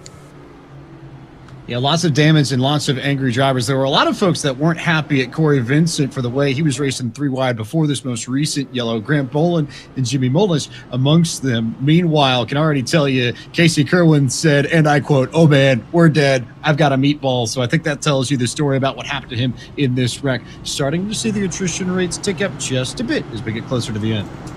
I mean, Blake, you were talking to me under the caution flag a couple of laps ago. There's not a ton of race cars out there that are in the same condition they were some 90 laps ago. No, there are not. And the few that are right up here at the front. Michael Conti, Nick Ottinger, Mitchell DeYoung are the few that I can see. Even some cars that are on the backside of the top 10 right now, still with a few bumps and scrapes. Colin Keister, Briar LaPrade have been involved in a couple of incidents. Liam Brotherton, who's done a nice job getting up here to about the 16th position. So very hard as we continue to get into the waning laps of this race to see some cars that don't have some form of damage. But again, we've seen these next-gen cars. They can handle a lot of damage here at these short tracks.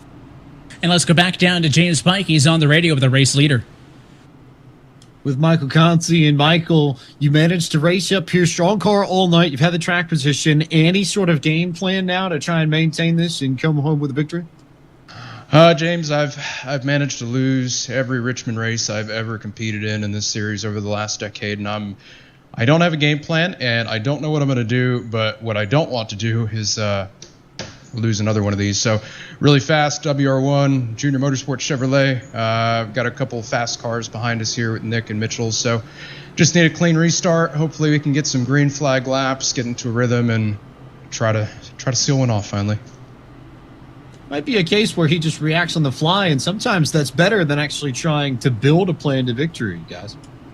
Well, certainly, and this is a track that he has been good at historically, Blake, amongst active drivers. Conti came into tonight's race 5th with the most laps led all time here at Richmond with 112. He's added 17 to the notch here, but has not found victory lane. There are guys like Alfala, a 3-time Richmond winner. Luz and Ottinger both have 2 apiece in the field tonight. Conti's still looking for his first. Well, and drivers don't forget, right? Despite all that success, the first thing he said is, I've never managed to win a Richmond race I've run in my entire life in this series. So drivers, not going to be somebody that's going to forget that, especially at a track where you've run well and you feel like you could get it done. One more look at this wreck here on board of Alan Cavana's pick. Bobby Zielinski, as they worked into turn number 3. You could see kind of that contact where, again, another driver who's stuck there on the outside comes back down, and Zielinski, an amazing job. That could have been a lot worse for that Interstate Batteries Camry.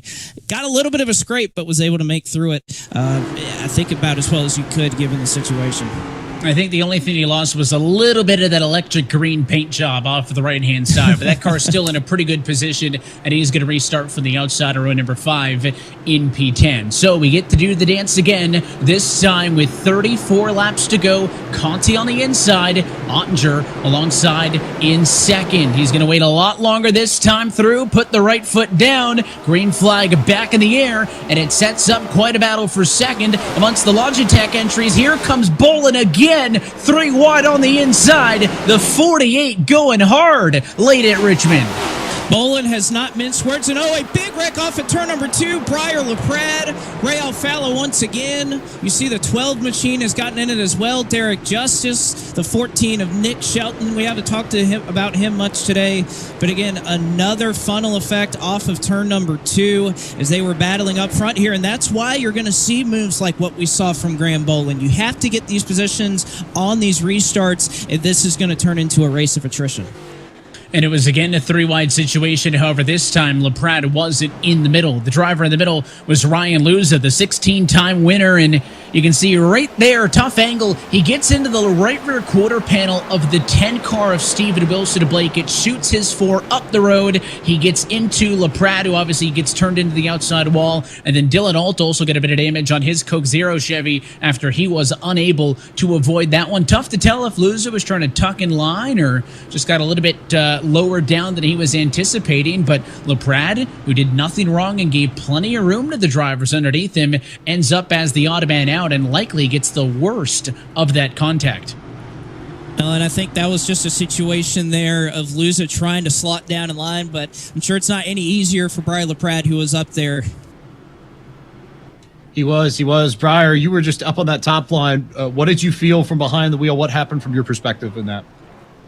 Just got hooked. I don't even know what happened, to be honest. I just got told something crazy happened below me, and that was that. So it's been a rough weekend for me personally. It just sucks. It's got to be that way. I felt like we could have salvaged a top 15 with our Marconi setup shop, Junior Motorsports number 88 machine, but it is what it is. It just sucks.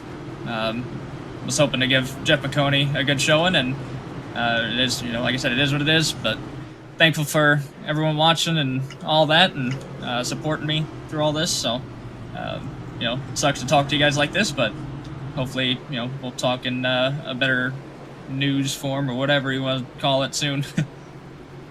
We'll jump from Briar to Nick Ottinger. Nick, you've got your teammate just ahead of you there, a guy that you've known very, very well, a guy that you've raced with for a long time, and Michael Conti. How important in situations like this is it to have someone who you have so much on-track experience with near you racing head-to-head? Yeah, it's a good thing we have more than 12 years of experience racing each other. Doesn't change anything. We're here to battle the 8 car for a win, and like I said, G Machine's been hit all night. It's just them, Logitech, WB or William Byron Esports, they're the first win of the season, and that's our objective. We want second or third. We want to win. How key do you think these restarts are going to be in comparison to whatever green flag racing we'll have left in this? How much do you think you're going to need to nail the restarts, and how much do you think we're going to be able to drive through a little bit if we get some green flag laps? I'm just doing my best to try to judge the 8 when he goes stuff. It's a little difficult being an outside car and all the big restart zone we have, so just doing my best to stay focused, and we'll deal with whatever happens. All right, we get a 30 lap run to the end, cool. We don't, pushing ourselves no matter what. Nick Ottinger going to try and jump up one more spot. He's gotten the poles this season. Would love to add a win to that too. He's looking to make the next step, has qualified very well. Still looking to join victory lane. I mentioned earlier 3 different winners in the 3 points races to kick off 2022. We saw Femi Olat take the season opening win at the Daytona International Speedway. Michael Conti won on our first intermediate racetrack race at Las Vegas. And then, of course, 2 weeks ago, it was Steven Wilson in Atlanta. So 3 different drivers, 3 different teams represented in victory lane so far. Conti, though, in a real good position here to be the first multi-time winner of the season. Pace car's off again. This time he fires off soon, and he'll pull about 3 car lengths in the run to turn 1. You know what? I'll give a shout out here to Race Control, Tyler D. Hudson. I think he's got some great advice for these drivers. Lots of racing left. Let's pull it together. Reminds me of some other race controllers out there in the iRacing world. But I think that's true. There is a lot still left on the line here for these last 30 laps. But again, this is the Coke Series. These guys aren't going to pull over here in the last little bit. 2 wide all throughout the field. But exactly where you want to be is up front. Michael Conti, Nick Ottinger not having to worry about a thing. Not so easy back here for Corey Vincent in P4, but a wreck in 1 and 2. A couple of cars parked on the outside retaining wall. Liam Brotherton, I believe Caden Honeycutt maybe got a piece of it as well. It has not been a good night for Ray Alfala, who got hit once again. And more wrecking here at the back of the field. Caution is out. Yeah, tough break. Alfala doesn't get much more damage in this than he already had, but second time for him that he is involved in an incident, and it really started where he got stuck 3 wide off of the corner in 3 and 4, and I think it just slowed him down on the front stretch, and we'll see in the replay here, that's how things stacked up. So Alfala's 3 wide, fighting with the 19 and the 54, and you can see he slowed down the front stretch. It gives a huge run to Liam Brotherton. That's kind of a de facto 4 wide, Blake, right? The The 36 is low. The 14 and Nick Shelton's yielding space to him, and that's why there's that weird space. And I think Liam Brotherton just missed the corner there and drove right into the quarter panel of Ray Alfala, took both of them into the fence. No doubt about it. And again, as we continue to run under caution, cold tires, cold brakes, it's hard to get it for these restarts, and I think that's the case. Yeah, Brotherton misses his braking zone, and with the cold tires, with the cold brakes, James, I don't think that made it any easier as he got into turn one and got into poor Ray Alfala, who's had a very tough night.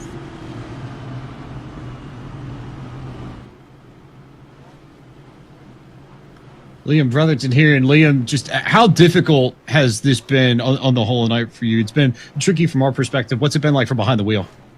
Oh, it's typical Richmond, boys. It's typical Richmond. Overall, I have not wrecked anybody this season until right there, and I happened to just dive bombing in there after they checked up and locked the tires up, got into people. But man, it's crazy back there in the mid-20s. You got people flying everywhere. You can dive in on the top of 3. You can do all kinds of crazy stuff. So, just hard to avoid the wrecks when they do happen. We've been doing good. My experience racing at the NASCAR Hall of Fame against Degas paid off a lot today until I turned into one of them and absolutely cremated Ray. So my apologies to Ray. Shout out to Next Level Racing, everybody at ESC. It's been an interesting day. Been a wild day for Liam Brotherton. Also been a wild day for Ray Alfala, who now joins us here in the broadcast booth. And Ray, what has it been like racing in the middle of these packs and that range about 15th on? We just talked to Liam. He said it was a little bit nutty. What's it like in your own words? Yeah, I mean, we've been wrecked 3 times now. I think one of those was my fault. Other 2, I don't know. I've gotten stuck on the outside 3 wide, and all 3 times I've ended up in the wall. So yeah, not a good race, the VRS Camry. Any opportunities you think you're to try and gain a few spots, or are you just trying to stay out of the storm and pick up what may come your way from other people's misfortunes at this point? Yeah, I might wreck a few more guys here. See get a few more spots.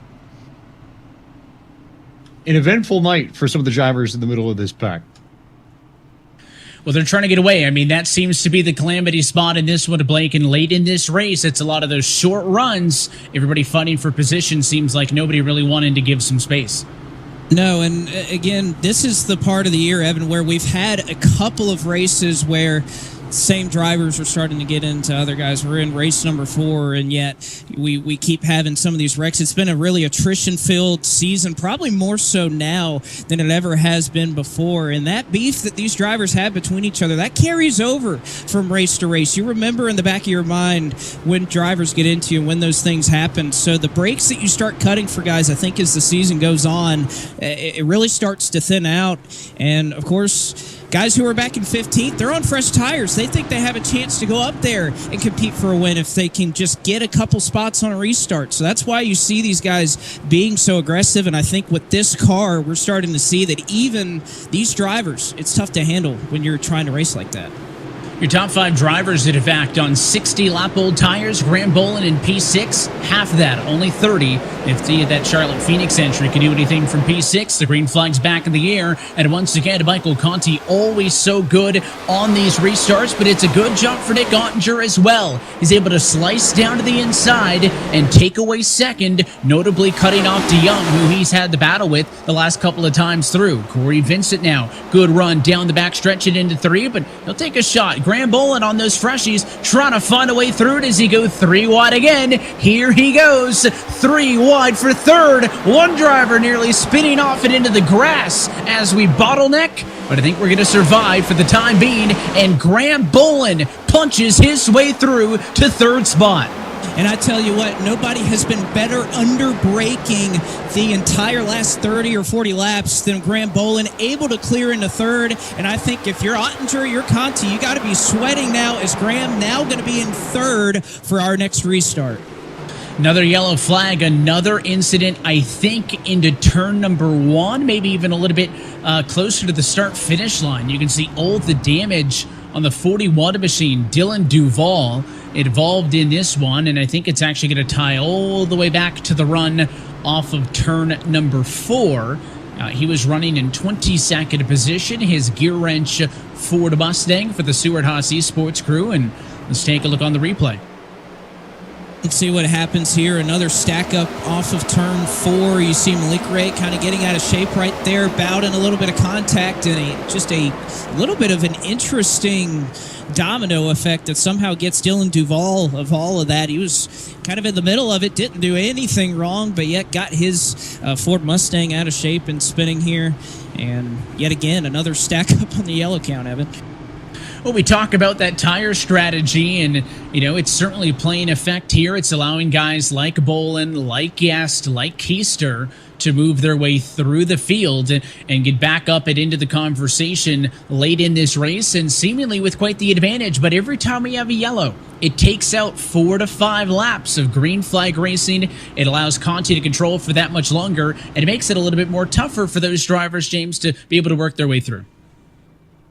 So now go to Dylan Duval on pit road for service. Dylan, what happened from that incident from your spot behind the wheel?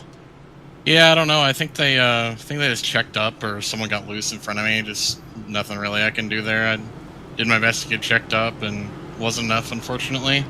It's kind of been a struggle tonight in our gear wrench Ford Performance Mustang. Been kind of hectic out here. Unfortunately, got a little loose in qualifying, so I had to start in the back, and fortunately, we just haven't been able to really make our way up through the field, but we were starting to kind of chip away at it there, getting through some of those wrecks, and unfortunate. Hopefully we can come back and salvage here, though. There's Dylan Duval. Will now slide to Mitchell DeYoung, who had some fun there. You were 3 wide for a moment right before the yellow. What was that like? It was pretty wild. The last few restarts have been pretty good to me. This time we were kind of put in a weird situation with some new tire cars coming through. Happy to survive that one, and now we just kind of deal with what we have at hand here, and hopefully we can move back forward. So would love to be back on the podium. So we'll see. Any idea what you need to do to find a way around these two up front? Conti Ottinger and company have been really, really tough. Vincent against you all night. It's a tough one. They have a good situation going right now, so I can't really do too much to Guest and Bullen because they're on new tires. So just gonna try to roll the top the best I can here. Maybe if there's a hole in the bottom, we go for it. But we'll just see what happens. It's just you don't really know what happens when everyone takes off. So you just have to figure it out on the fly. From Mitchell DeYoung to Corey Vincent, who has some of the older tires amongst the drivers in the top 5. So, Corey, how are you going to manage the rubber underneath you to maintain the track position as we come towards the checkered flag? Yeah, like you said, we're just trying to hang on. These older tires. I wish we would have pitted, honestly. We were thinking about it, but we decided to stay out. And, yeah, it looks like tires might win this thing. We just got to hang on to it. I'm going to try to get a top 5. But this car's fast. Really happy with the car that we showed up with, but unfortunately we a little bit of a disadvantage right now. But just trying to hang on to it and trying not to get wrecked. There's Corey Vincent. Also worth noting, between Michael Conti and Nick Ottinger, Ottinger's crew reminded me he just ran his fastest laps of the race before we got that yellow. Conti a little bit worried about hitting the splitter on corner exit, so it could be interesting between those two for the race lead. And one thing I picked up on there, a lot of the chatter for the cars in the top 5 and 10 can't do anything against the cars on fresh tires. Let's see if they can join the conversation. It's Conti and Ottinger on the front row again. Green flag in the air. 13 laps to go from Richmond. It was a very good start for Nick Ottinger. He wants to look to the outside for the race lead, but will tuck in line. But here comes Graham Boland in 3rd. Fresh tires. Ottinger looking to the inside. Conti shuts the door. And again, this is the exact same finishing 1, 2, 3 order that we had at Vegas. So a lot of the same drivers continue to run up front. Ottinger will go low to block the run from Graham Bolin, doing a little bit of defensive driving here at Richmond Raceway. Bolin going to have to try it and find a way off. He's got the momentum off at 2, and I think he's got a nose on the inside of Nick Ottinger for 2nd. He is alongside the inside for P2, 3 wide, midfield as well, with the likes of the 20 car and more. But as they try to rough themselves around the field, Graham Bolin trying to get through to second, stuck on the bottom with the fresh tires. Ottinger doing a very good job, though, of pinching him low and making that 48 machine stay tight to the yellow, and that's what hurts him on exit. Conti enjoying this battle because it's allowing him to pull away as they're 3 wide for 16th. Boy, they're 3 wide back there, and this is what, if you're Graham Bolin, you almost either want a caution and hope that your nose is out front for second, or just find some way to get Nick Ottinger out of there. Ottinger into the wall on the back straightaway, and that will give Bolin the break he needed to go forward to second. So can 30-lap fresher tires and Graham Bolin chase down Michael Conti? He's got 9 laps to do it.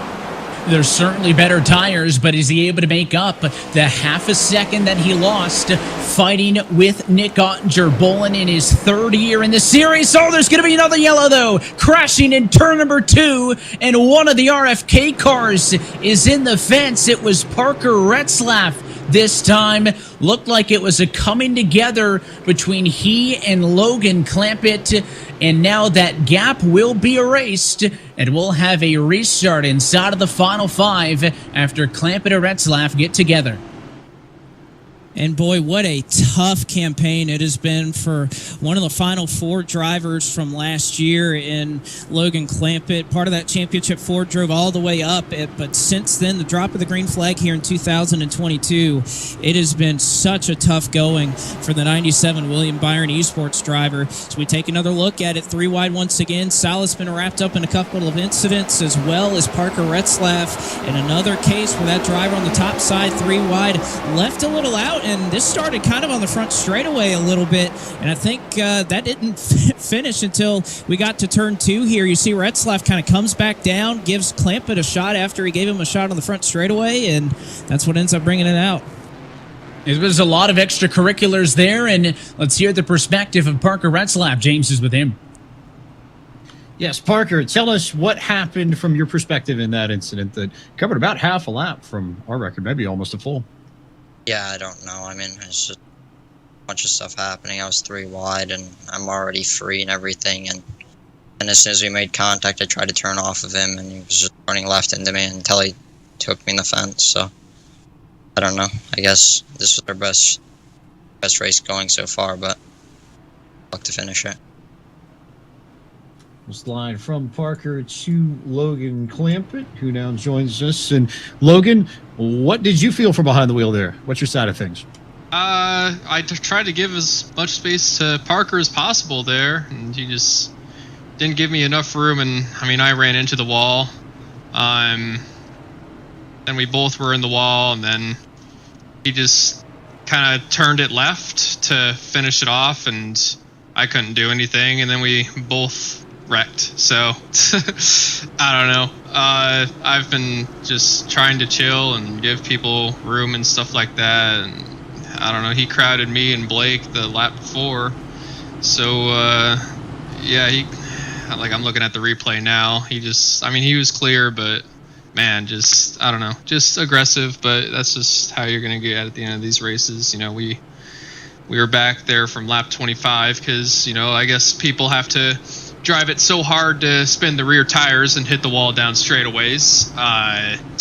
And unfortunately, you know, I tried to wait as late as possible early on to check up for Colin, but I guess Novak's spotter didn't notice, or I don't know.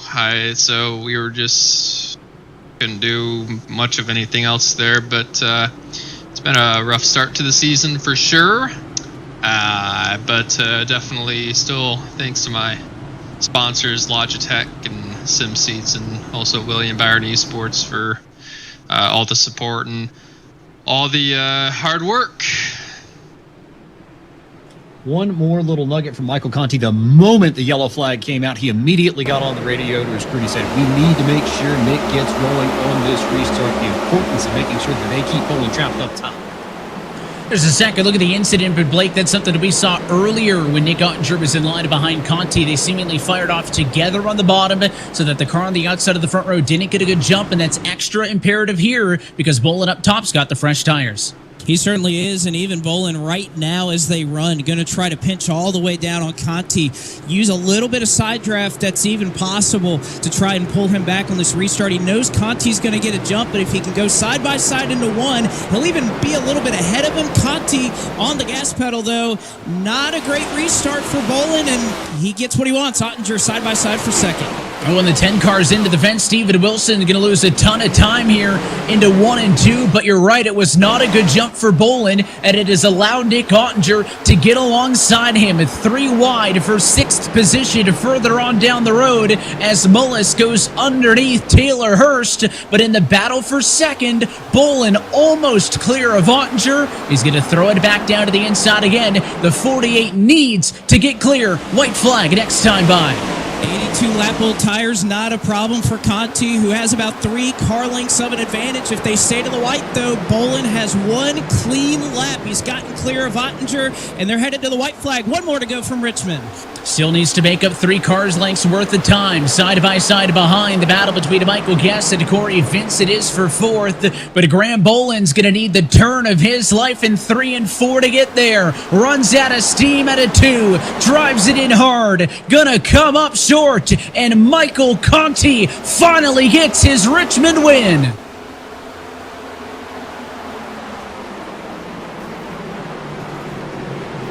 Yeah, I think you could see kind of the shock on Conti's face there. Obviously elated to be able to take home a second win. That, I mean, if anything, I know you're not locked into the playoffs if you're not in the top 20, but 2 wins, I think that's about all you need for Michael Conti to be a clear favorite to go on and make the championship 4 and have a chance at the title. But, man, Conti did it the right way and has just been an unstoppable force this season. It'll be the 4th time in his career that Michael Conti has multiple wins in a single season. This winning moment is brought to you by Coca-Cola, the official fan refreshment of eNASCAR. It is also the best start to a season that Michael Conti has had in his Coke Series career, winning 2 of the opening 4 races here in 2022. And what a showing for that WR1 team. The Junior Motorsports Chevrolet strong again, gets another victory this year, the 13th of his career. Well, watching back, he was on the disadvantage on the tires, but it came down to nailing that restart, Blake, that gave him the jump he needed. It's our Coca-Cola move of the race. And it's not easy on that restart. 80 lap old tires to get up through the gears. He pulled one on Graham Bolin, wasn't prepared there in the outside lane, able to get a little bit of a jump with that race lead. And then it's just solid driving up front, not looking out the back, as your spotter would say, looking out front, looking out the windshield. And Michael Conti does it in true veteran fashion. Again, this is a car that is seeming to favor these old school guys who have been around for a long time. And I'm sure Michael Conti, owner Dale Earnhardt Jr., very pleased about this one. Got to be happy with it. Career win number 13 in his 12th season of competition. Michael Conti continues to be competitive. Of course, we talk about the successes he's had in the past, the championship in 2014, and Bolin got close again, but that little bit of a holdup from the jump that Conti got was enough to give him the buffer, and he ends this race on 82 lap old tires, taking home the checkered flag. And Blake, you're chatting now with the driver of that 8 Chevrolet. Certainly am. Michael Conti, a 2-time winner here in the first 4 races in 2022. And Michael, I talked to you preseason there in Charlotte a couple of months ago. I know you said you were excited with this season, but even did you expect what you've been able to do, 2 wins in 4 races? Blake, I came into this year just really feeling good, like we talked about, and man, there was so much preparation the last year. It was not fun at times. It was painstaking, just running through setups and information and theories and seeing what worked and what didn't. And ultimately, without that and without being pushed by a lot of people around me, we wouldn't be here. This is crazy. I mean, I feel like typically I win on an annual basis, sometimes semi-annual, and now we're 2 out of 4 in a year. So this is awesome. Great for Junior Motorsports, great for WR1. All of my supporters at EPI, I want to thank them for pushing me to get to this point. And that was a hell of a race. All my hairs that had color in them are now gray, and I think I lost a few years off my life there at the end. Those restarts were insane. Well, I don't think you've been around that long, Michael, to go back to that. But I kind of want to draw some parallels here. Obviously, in the NASCAR Cup Series, we've seen where some organizations have really hit the ground running early this year, and a lot of that starts with preparation. So with this car that, remember, was available long before it was ever driving on a real racetrack, aside from some tests in NASCAR, when did the preparation for 2022 really start? Because I have a feeling that you guys over there, Junior Motorsports, had a little bit of a head start, maybe even dating back to last year. Yeah, as soon as the next gen was released around the time of the Pro Invitational going on, I went both feet in because, like I said, I've had people relying on me to build setups and coach and help them be better, and the only way I can help them be better is to be the best myself. So that pushed me more than anything. So really, like I said before, thank you to everybody who enlisted my help over the last year, because it was all of you that made me strive to do better. But to that point as well, I mean, as an employee of the Hendrick Automotive Group, motorsports has a lineage of winning and championships and everything. So I always like to go back to work the next day on a high from a win. So that pushes me forward as well. All the support from everybody at work, they're awesome, and I appreciate them tuning in. So this is great. This has been such a long time coming at Richmond. I've represented Richmond. I represented the Chaos crew back in 2018, and we came so close so many times. It was just ridiculous. We literally figured out every way to lose. And tonight, all of the cards fell right, and we are 2 for 4 in the year. I can't believe it. Well, Michael, again, congratulations. Do what I'm sure everybody at Junior Motorsports will do tonight. Drink some great beverages. Of course, Coca-Cola in favor of this win as Michael Conti wins for the second time in 2022. And Graham Bolin, we've been talking to you a couple times this year. You've been knocking on the door, a third just a couple of months ago. Now it's a second. How did it feel out there to get up to the front? And what more did you need to chase down Michael Conti at the end? Well, I don't know. I had 20 lap fresher tires. There's a bunch of heat cycles and stuff, but kind of made up for the car. The car wasn't that fast. We were struggling with rear grip and also turn center, so I know how we were struggling there. But yeah, I thought I had it at the end. I was just too loose and just not enough time. Like I wish that one caution didn't come out right before when I got clear of Nick. But other than that, it was a great run. We finished better than we should have, so I'm happy with that. But when a win's that close, I just want to get it so I can be in the playoffs. But I'll take a second. Thanks to everyone at Charlotte Phoenix, and yeah, hopefully the momentum carries. And also, I just want to say sorry to Vicente and Donnie. That was my plan going into the corner. I was just trying to send it on fresher tires, but yeah, it was a great race. Well, and amongst Michael Conti, who's been very dominant this year, even Nick Ottinger, who we're going to talk to in just a couple of moments, there's been some drivers who have really stood apart this year. What is it about this car, or what you found, that has made you one of those top contenders? Because even dating back to Vegas, you were third, you were second there in the last corner at Atlanta, you're second tonight. Clearly, you're a force to be reckoned with as we look forward to the rest of this year. Yeah, it's only a matter of time till I get the win. I mean, like at Atlanta, we were so close, man. If that caution doesn't come out at the end, and yeah, but other than that, been a great showing so far this year, and hopefully it keeps on going. Well, hopefully it does, and I'm sure Graham going to be trying to carry that momentum forward as he brings it home in second tonight. And another driver who we have talked to either because he's winning the pole or winning the race this year. It's seemingly you got a nice, comfortable spot here in the booth, Nick Ottinger, as you finish up in P3. A solid drive there. How did it feel from your seat there, those final few laps, all those restarts? It was tough, you know.